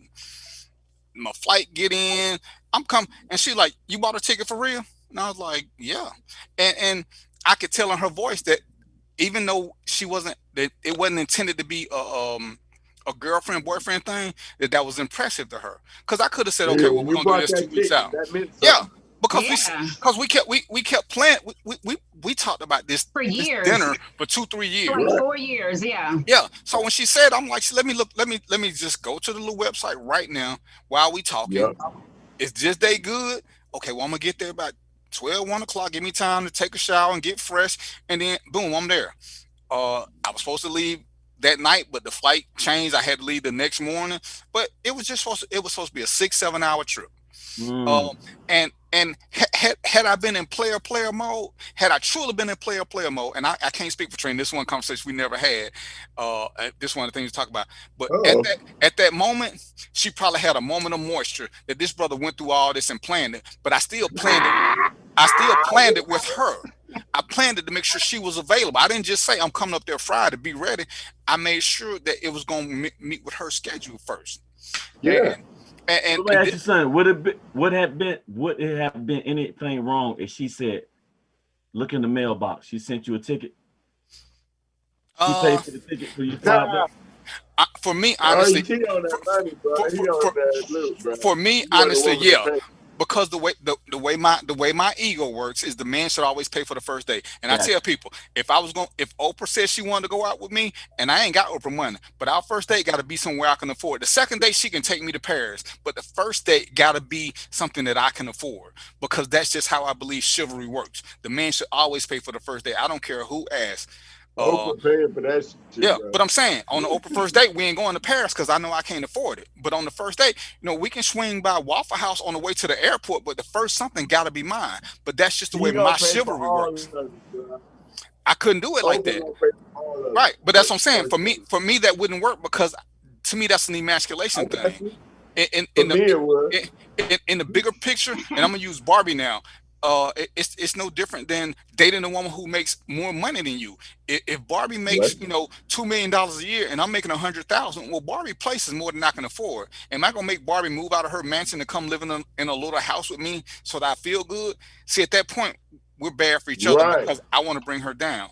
And to me, when you're doing the courtship, these are conversations, like Rose talking about, these are conversations you got to have. Me and Trina had lots of conversations. Me and Trina had a conversation in case her coming down here didn't work, what we were going to do, because to me, that's important that you discuss the good and the bad. I mean, yeah, you hope everything going to work out. I'm bringing you 1,000 miles to come be a part of my world. But what if once we get together and we're together all the time, what if we don't mesh as well? All right, well, this is what we're gonna do. Like that, dude. So there was a plan for us to fail, and it just never came to fruition. And we had times that we should have broke up. We had times that we could have broke up, but one of us was too stubborn to leave. And one time she was just holding me hostage. That's the time she went to frying pan. That's a whole other story. Barbie, don't hit the man with a frying pan to get him to stay. You know what that is? You know what that is at this point? You know what that's called? That's called being an adult. No, I was a hostage, Roy. I was a hostage. I'm gonna stick to that. That's my story. Blah blah blah. No, I'm talking about the conversation. I'm talking about the conversation that y'all had. That's about being an adult. We may get together. Like we may be vibing to just for the hell of it. Everything is going great when we living in two separate places. When we got our own spaces, so that when we get mad, we can go home to somewhere. But we don't know what life is going to be like when you bring those two units together. And for y'all to sit down, because that's a conversation I plan on having. I'm like, baby, look, if when we decide we want to move in together before we get married, just see how that goes. And if it doesn't work out, be like, okay, listen, this is what we need to do. We need to be able to split up amicably, or at least have a plan to do so that nobody feels any kind of way about it. Again, we are adults. It is it's different when you're doing this stuff at 22, 23, and you're still trying to figure life out. Both of y'all are still trying to figure life out at that point. You got so much more growing to do about who you're going to be. And actually, that was the other thing I wanted to jump back on that RT said. I get so, because I don't know, Darren, if you saw the post, I think you commented on it, that Brian Reveals did. And I'm sitting up here like, I need to have y'all stop telling me that y'all are independent women, that you pay your own bills. You know this. Damn it, you're an adult. If you making bills, who else supposed to pay them? You're supposed to pay them, right? What kind of shit is that? For real. Ain't nobody special. Right. Damn, especially 40 and 50. It's like bragging about washing your ass. That's what you're supposed to do, damn it.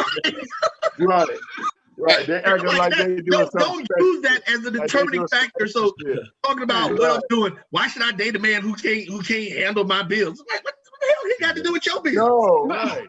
Right. Need you to pay the bills. Need you to come and pay them bills. and this is the segue into the second part, because we way past this was not supposed to go this long.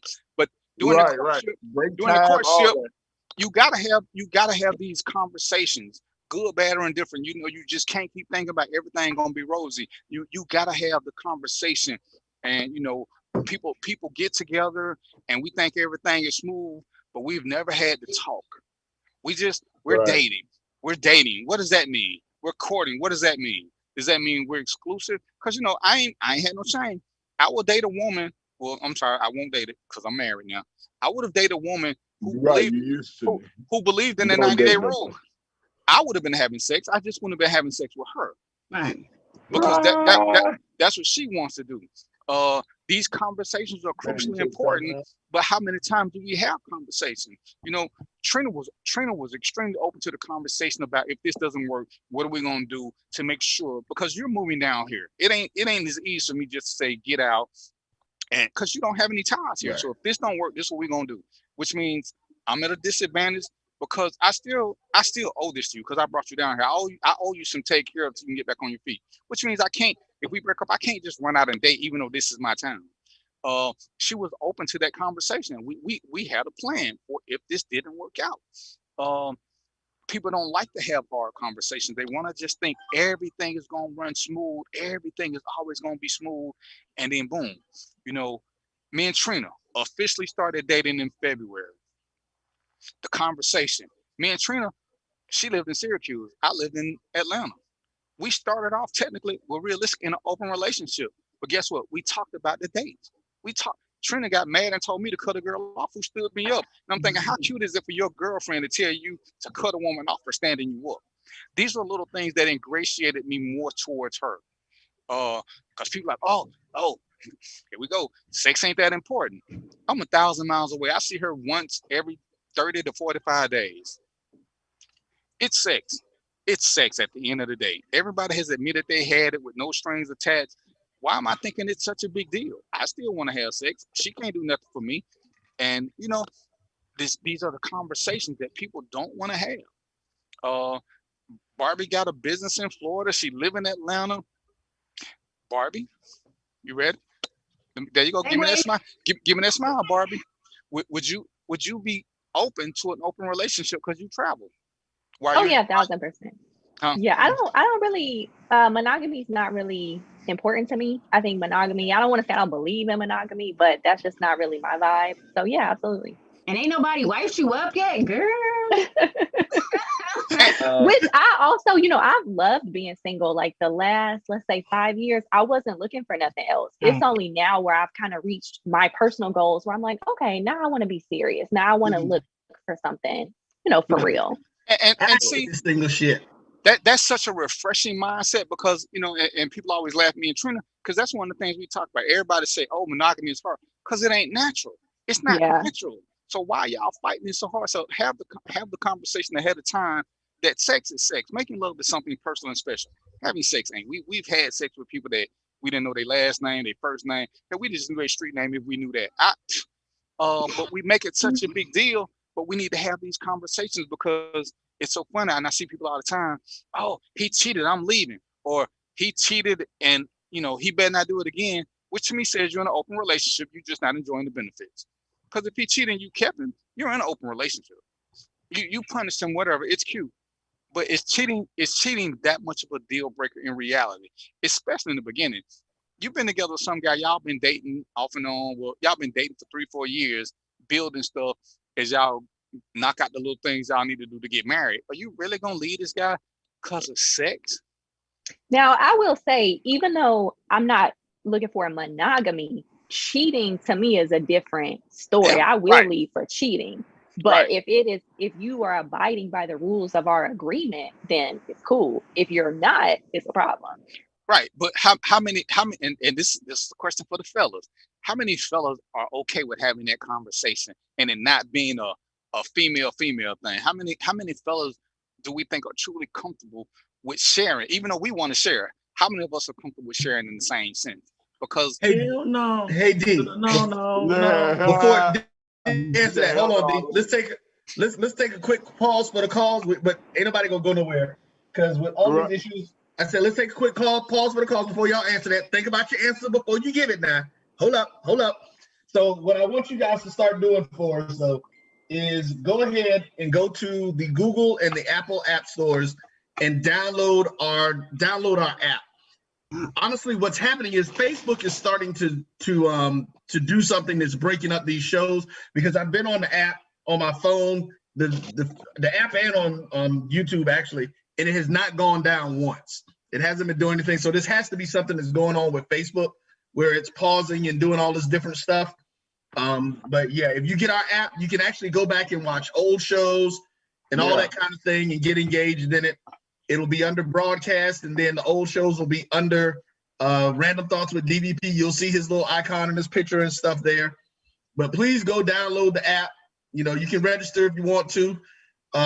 We got a lot of other stuff coming up, but yeah, do get the app, because we're actually working on some stuff where we're going to possibly be moving our primary feed away from Facebook anyway, and we'll be doing some stuff. We just got a couple of things that we're adding into the system that will actually allow us to pull in comments from Facebook, YouTube, and Twitter as we're broadcasting live on our feed again, like we used to do.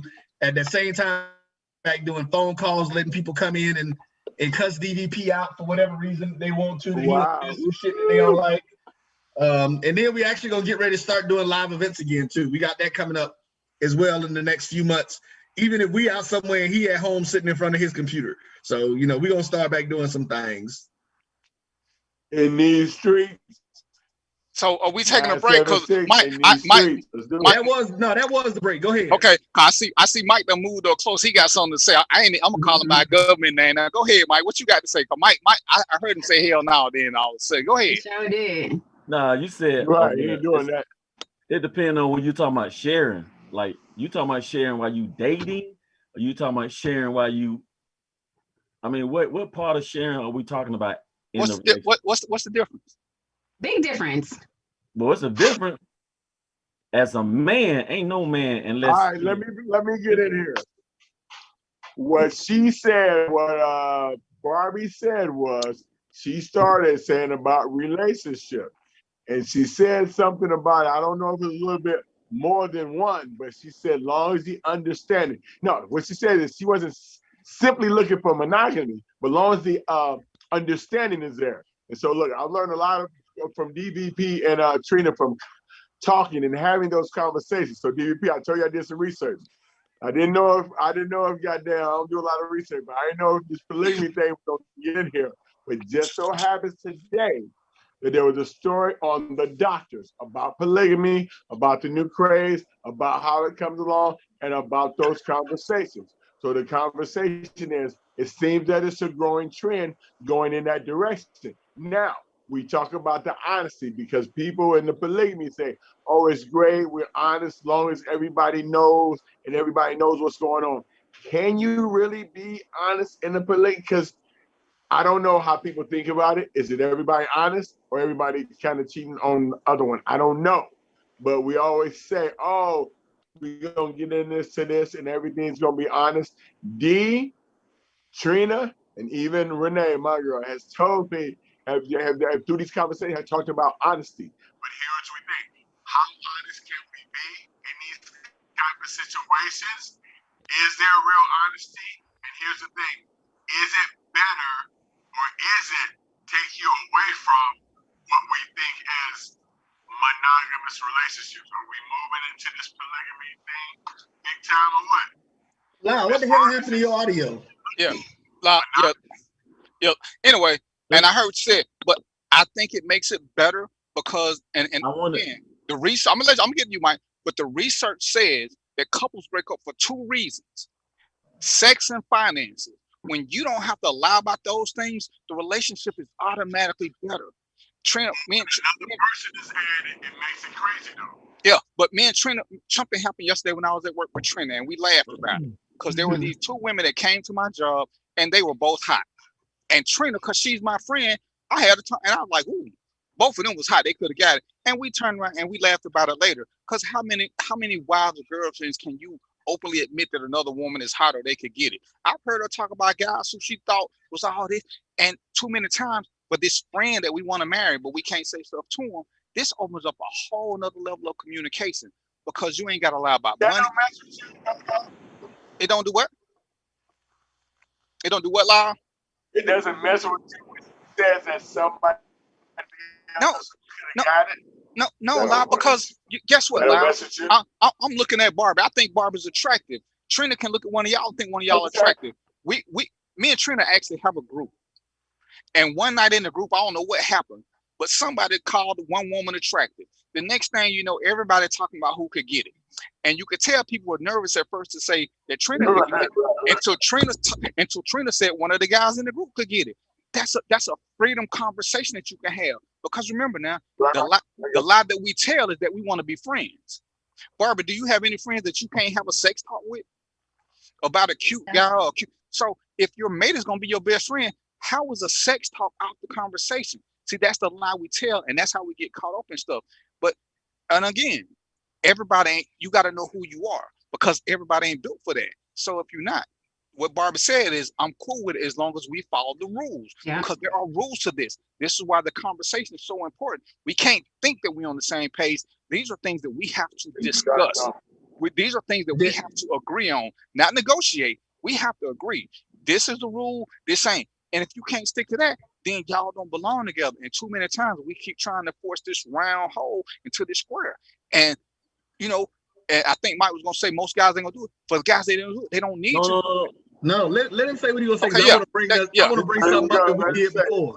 Go ahead, Mike. Go ahead, Mike. Yeah. I ain't call you real no more because you done closed in on the screen and everything. First of all, I'm a Scorpio. I'm a Scorpion. So remember that Scorpio thing, Trina? Yeah. So check this out. That if we in that, if we come into that, we introduce each other into that, that's the way it's gonna be. It ain't gonna be no problem. But it take a strong person. Like that female gotta be strong. That guy gotta be strong because they gotta understand it's gonna be some things happen. Okay, if we're gonna do this, this thing finna get real. They have to be secure. They have to feel secure. I'm sorry, secure. Yeah, Mm-hmm. yeah. You gotta be a secure female or male. To understand where this is gonna lead to, and sometimes some of them get kind of jealous. I'm gonna be honest. Because they insecure. Because they're insecure. No. It'd be like, oh yeah, I'm good with it. Everything's good, baby. Yeah. Then when you see the action, yaka. Because they're insecure. Let me tell you something. Yeah, me and one of my exes. Well, 3, 4, I think we had like 5 threesomes. I don't watch them bang chicks, whatever. I don't care. The shit is entertainment to me. Give me a drink, roll me up a Dutch. I'm like, I'm about to watch this shit. It was entertaining to me. But I knew not damn one of these chicks could mess with me. Couldn't none of them touch me. Yeah, you got them for a few minutes, but after we was done, you take your ass home and then I'm cuddling up to my place. Was secure. I was not worried about them chicks. So it takes a secure woman. You don't get jealous when you're secure in your position. It's like, I wish one of them would have tried to say anything as in some competition, bitch. You don't get to compete against me because I already won. So and that's why hold up. Let me bring something back up. To me, that's a secure. That's I instead of strong, secure. But let me bring this back up to your memory. Remember the last show that we did in the studio over in the West End where we had your friend and his wife over there, the chef? Twosome, threesome, foursome, and mosome? Yes, sir. When we talked about a couple who was in the lifestyle and they came in and what they did, they actually opened my eyes to a lot more of the reality of this situation. And like something that I'm one of these people who believes monogamy is a choice. It is a choice because sex is a physical act. You can be attracted to someone physically or chemically in your body and not like that person at all. Right. We've all been there before. We've seen somebody that we can't stand, but you'd be like, damn, they fine. Right. You know, and you get it. So yes, if you want to say monogamy is something, but see, monogamy isn't hard either. Monogamy is only hard when you're not emotionally attached to somebody that you committed to. That's what the problem is. And when that couple came in and said to us that threw it away and changed the deal, because mind you, they had been together since high school, if I'm not mistaken, right? No, they had been together a while, but not since high school. They knew each other since then. Right, but they had been together, and what they said their agreement as far as being a part of the lifestyle was like, as long as it benefits the two of us in some way, I'm cool with it. This is where the whole honesty thing comes in. Dude was like, bruh, I ain't cut the grass in 3 years. She got these dudes coming over here doing it. She was like, clean the house, what the hell? It's like, we know about it. It's about being like, and this is, I think, what Barbara said, it's about being honest.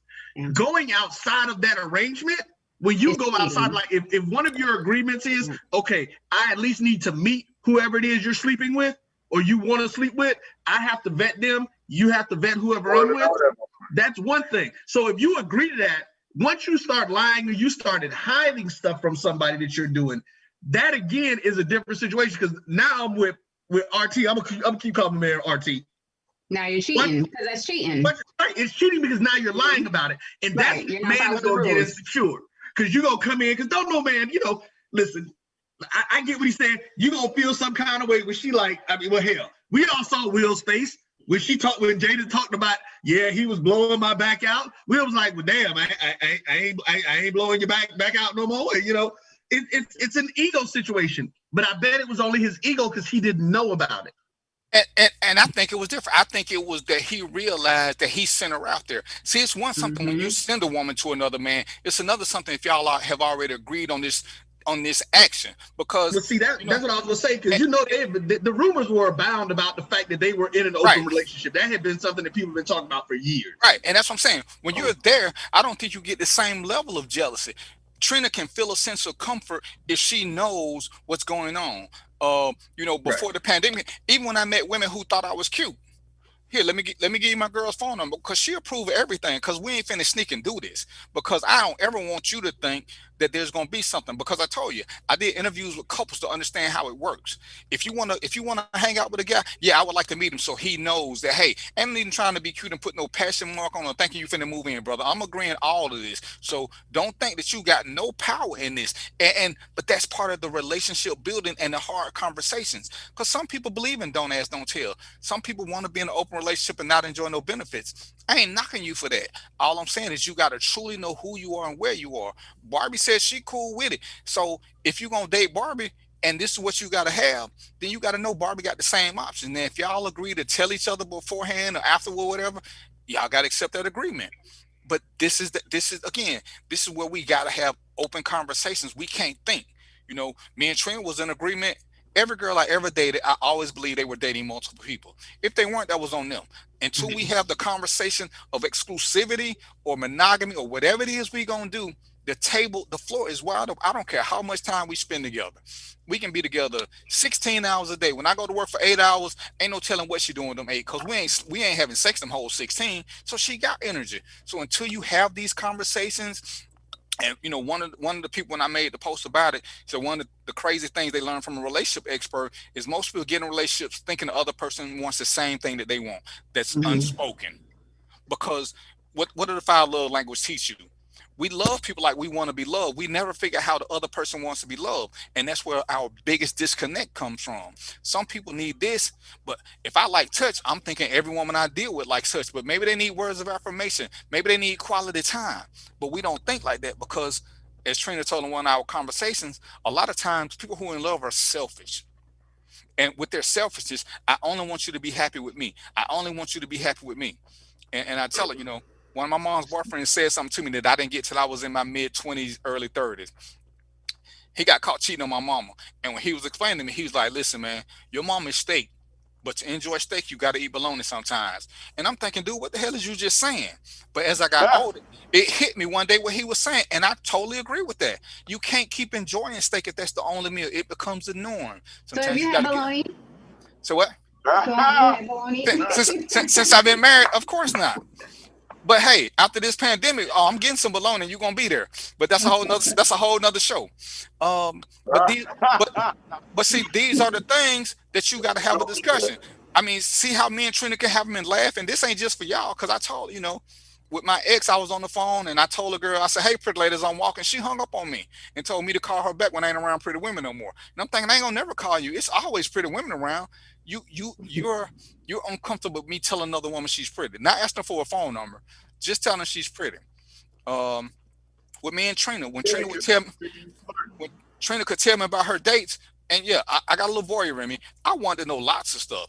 Trina found that kind of refreshing because she could share stuff with me, and I'm just asking more questions. I ain't never judging because what did I tell y'all the golden rule is?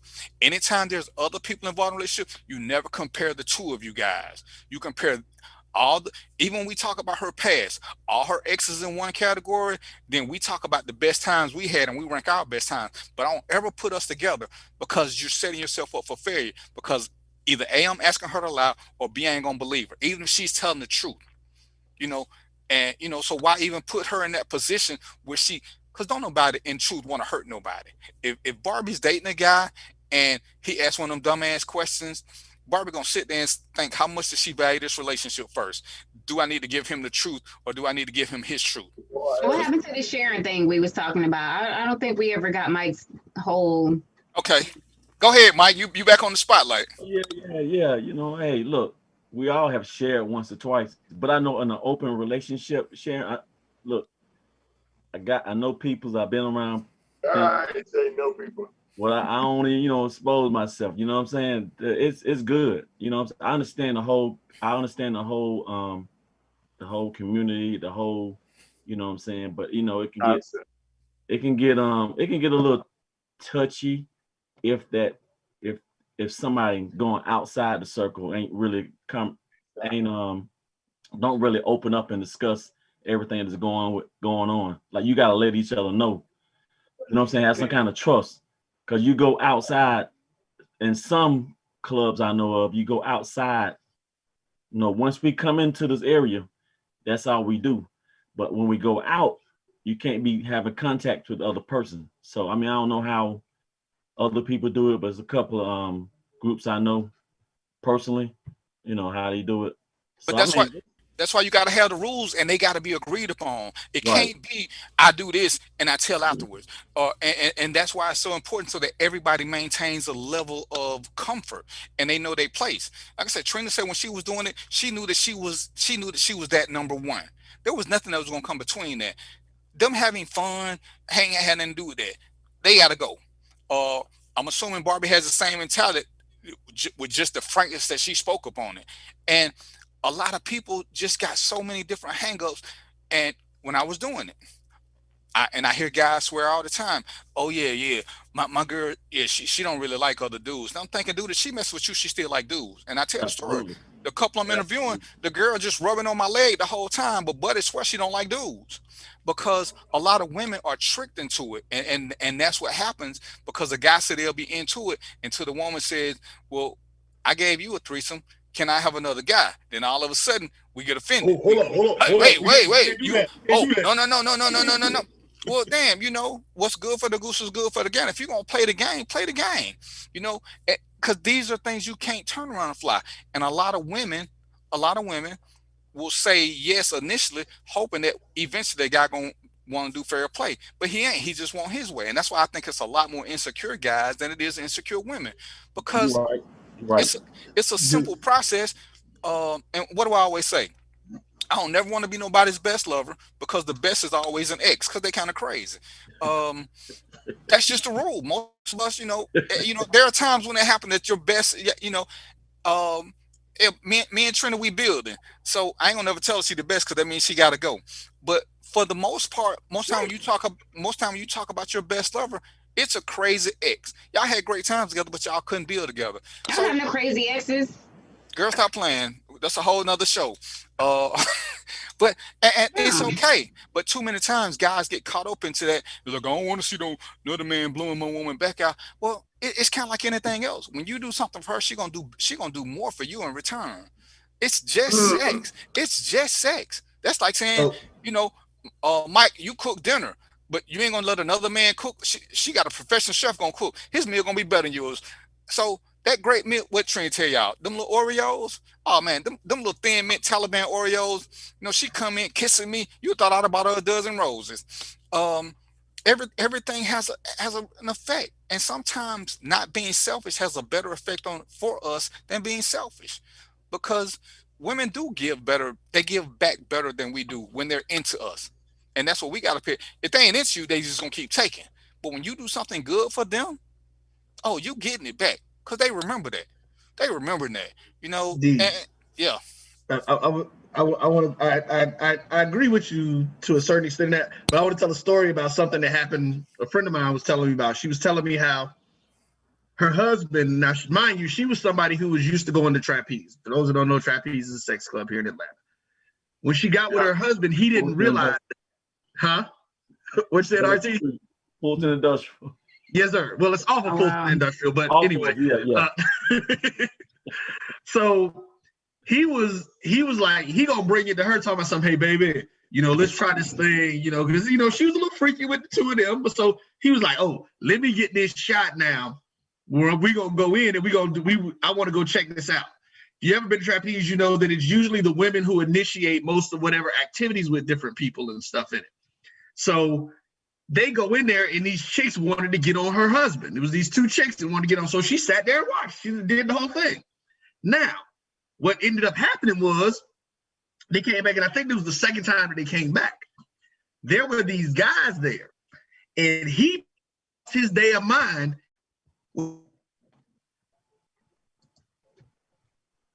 Lost his mind when? He froze up, Roy. Yeah, it's his metro. But again, and like I said, this is one of the things that ingratiated me to Trina. She had no problem telling me about dates. I had no problem receiving information. This was, this is the first. I cut my video off so that it should make it a little better. Well, yeah. Okay. So she literally said that he started tripping and like literally pulled her out of the building. But she was like, wait a minute, you was fine when it was you getting done like that. But I enjoy this. And so now all of a sudden he had a different perspective of it. She said, hey, never go back to the spot again. Because he couldn't handle it. And like you said, that's the issue. We're good when it's us getting pleased, but when we see that she's enjoying something that we aren't comfortable with or that we didn't expect that she was gonna be. Yeah, no, dudes, you like you said, Darren, you can't, whatever's good for the goose gotta be good for the gander. If you can get it, she can get it. Unless that's y'all agreement. That's what I said last week. Everybody act like love is selfless until it comes to sex. Once it comes to sex, then people get very, very selfish. That's when we become possessive. We own that person when it comes to sex. Everything else is open, but sex is not. Especially for men. Yeah, man. Go ahead. We got a little. We don't know how to be open. And, we're territorial. Transparent. Yeah, we don't know how to be transparent, open. We just take it too hard. You know what I'm saying? We want to cheat. We'll cheat, but we don't want to share. And you said that we're territorial, Roy. Or you're territorial. So are women. Right. We just not so territorial when it comes to sex. We're more territorial when it comes to your heart. When it comes to your feelings. That's why one of the questions that usually come about when a woman finds out that she was cheated on, do you love her? Do you care about her? That's what we want to know. We want, hold up. This bitch can't take my spot now. You can fuck her, but you need to come back home. Yeah, and for a lot of guys, like I said, it's so situational, because had I not done my research, I probably wouldn't have the same mentality. But I researched the lifestyle for 2 years before I even tried anything, because I needed to hear from men and women. And I tell people, one of the girls I met, and she introduced me to her husband, and he was telling me all the things he did to ensure that when he was on the road, that she was taken care of, that he knew the guys. He would even reach out to some of them to take her out places, because he was okay with that, because they were secure. And, he was like me. He had a little bit of voyeurism, so he liked hearing stories.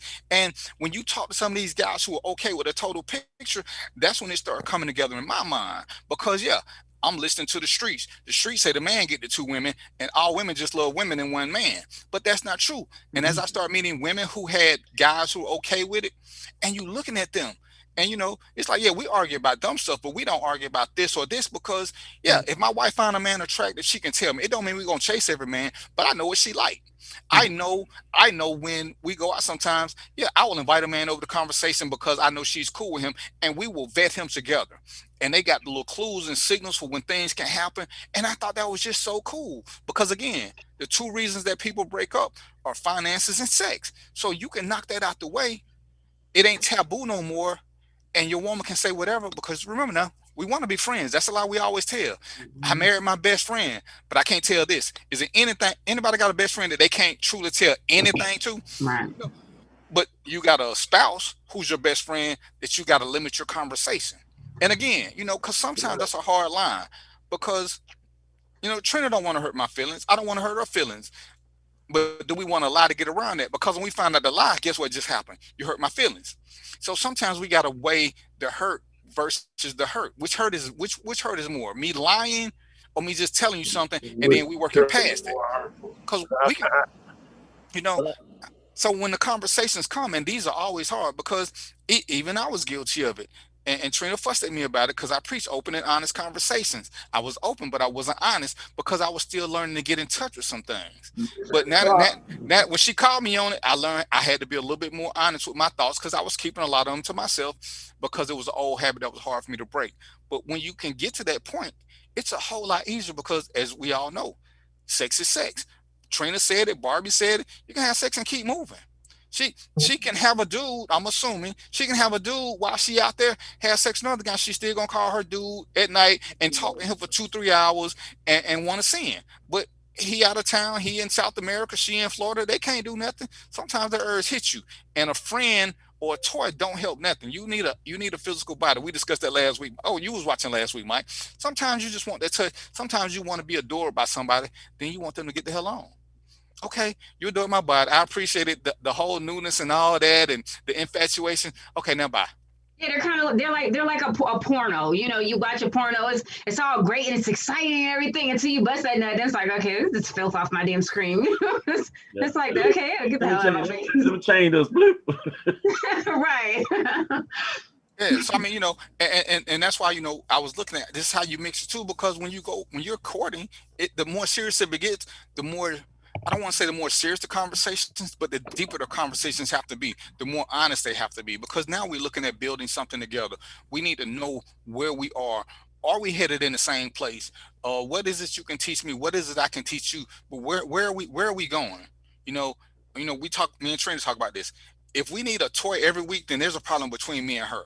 This shouldn't be a every week. And to let y'all know, toys is what we call the outside person. That's what we call it. Yeah, the third person. Oh. Yeah, if you need a consistent toy, then you got a bigger problem. But like last one we talked about, what happens if one of us becomes physically unable to have sex? Should the other one suffer because either I can't get it up no more or she can't do this? And the whole mouth working thing that that only gonna last for so long. Should she love me so much that I should suffer in silence and not have sex anymore till she dies? Or should she love me enough to say, hey babe, I need for you to go out and find you a toy, bring your ass back home, but go out and take care of this?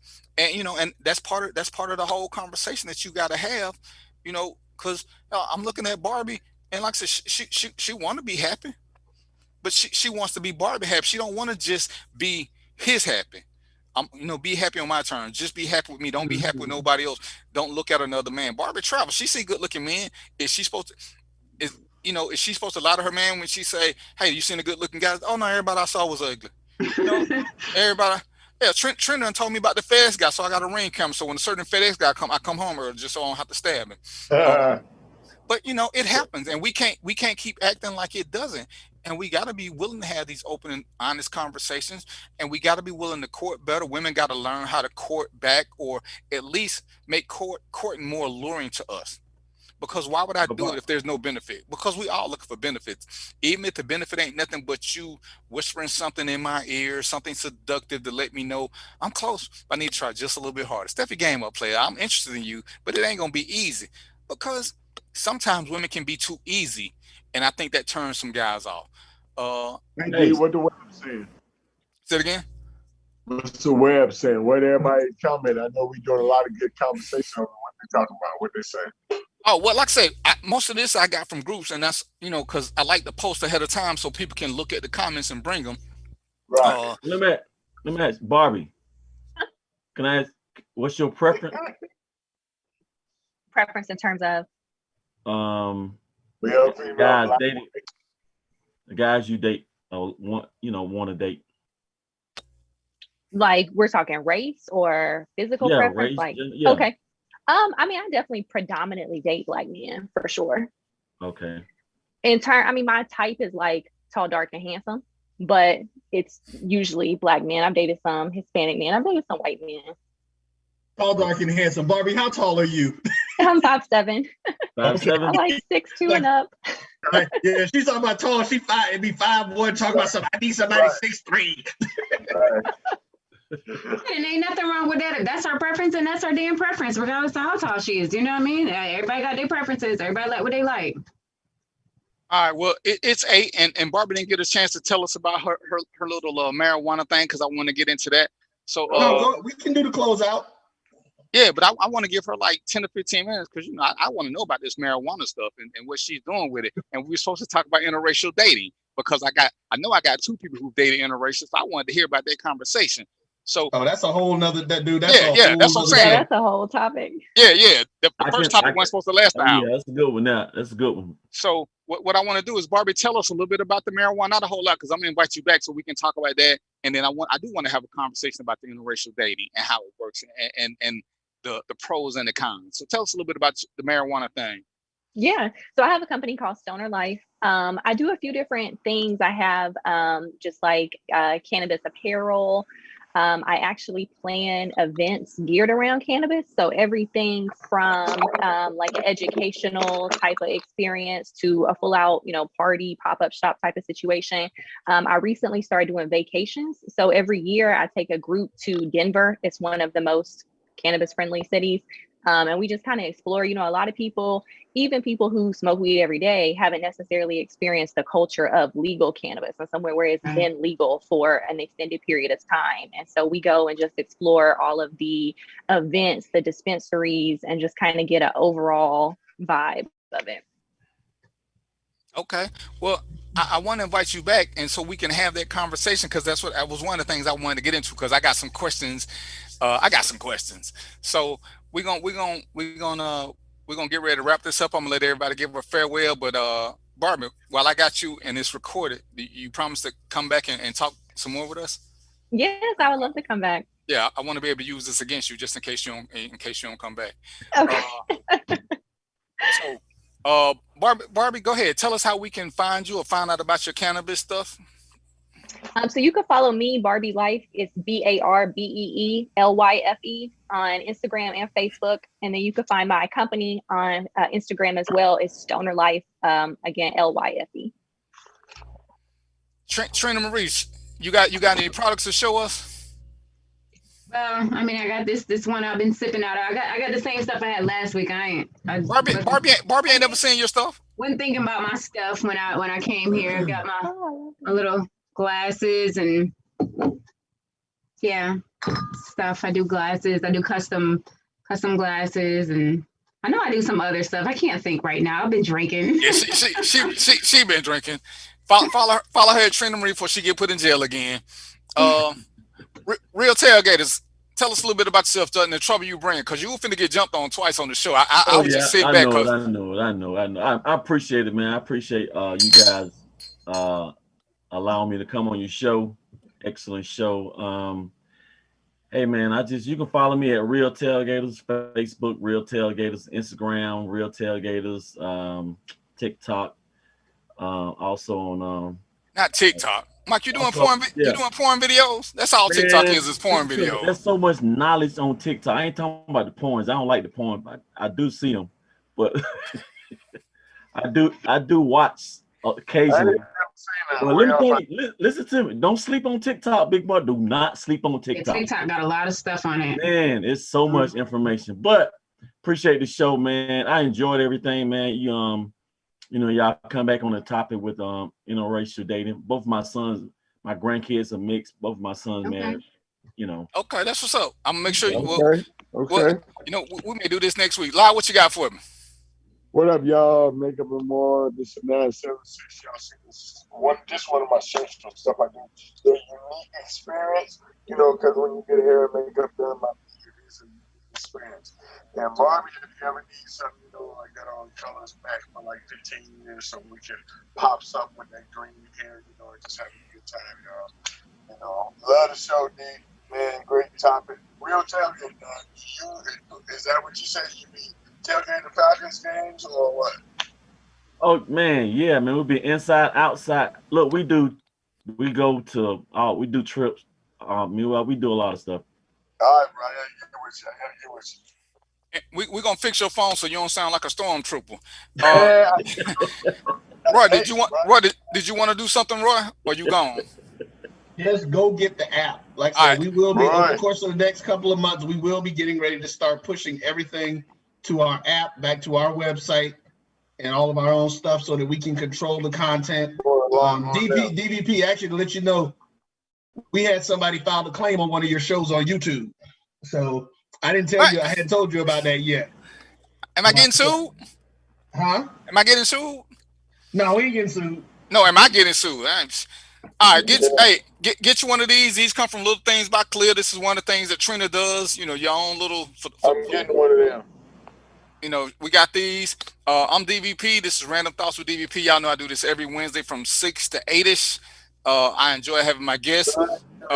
And I'm gonna tell you this. Hey man, meet people on Facebook. Let it be for what it is. I've never met Barbie. I've never met real tailgaters. I met Trina on Facebook. Use Facebook for the good. It ain't always for this trash that y'all get into in fights with people.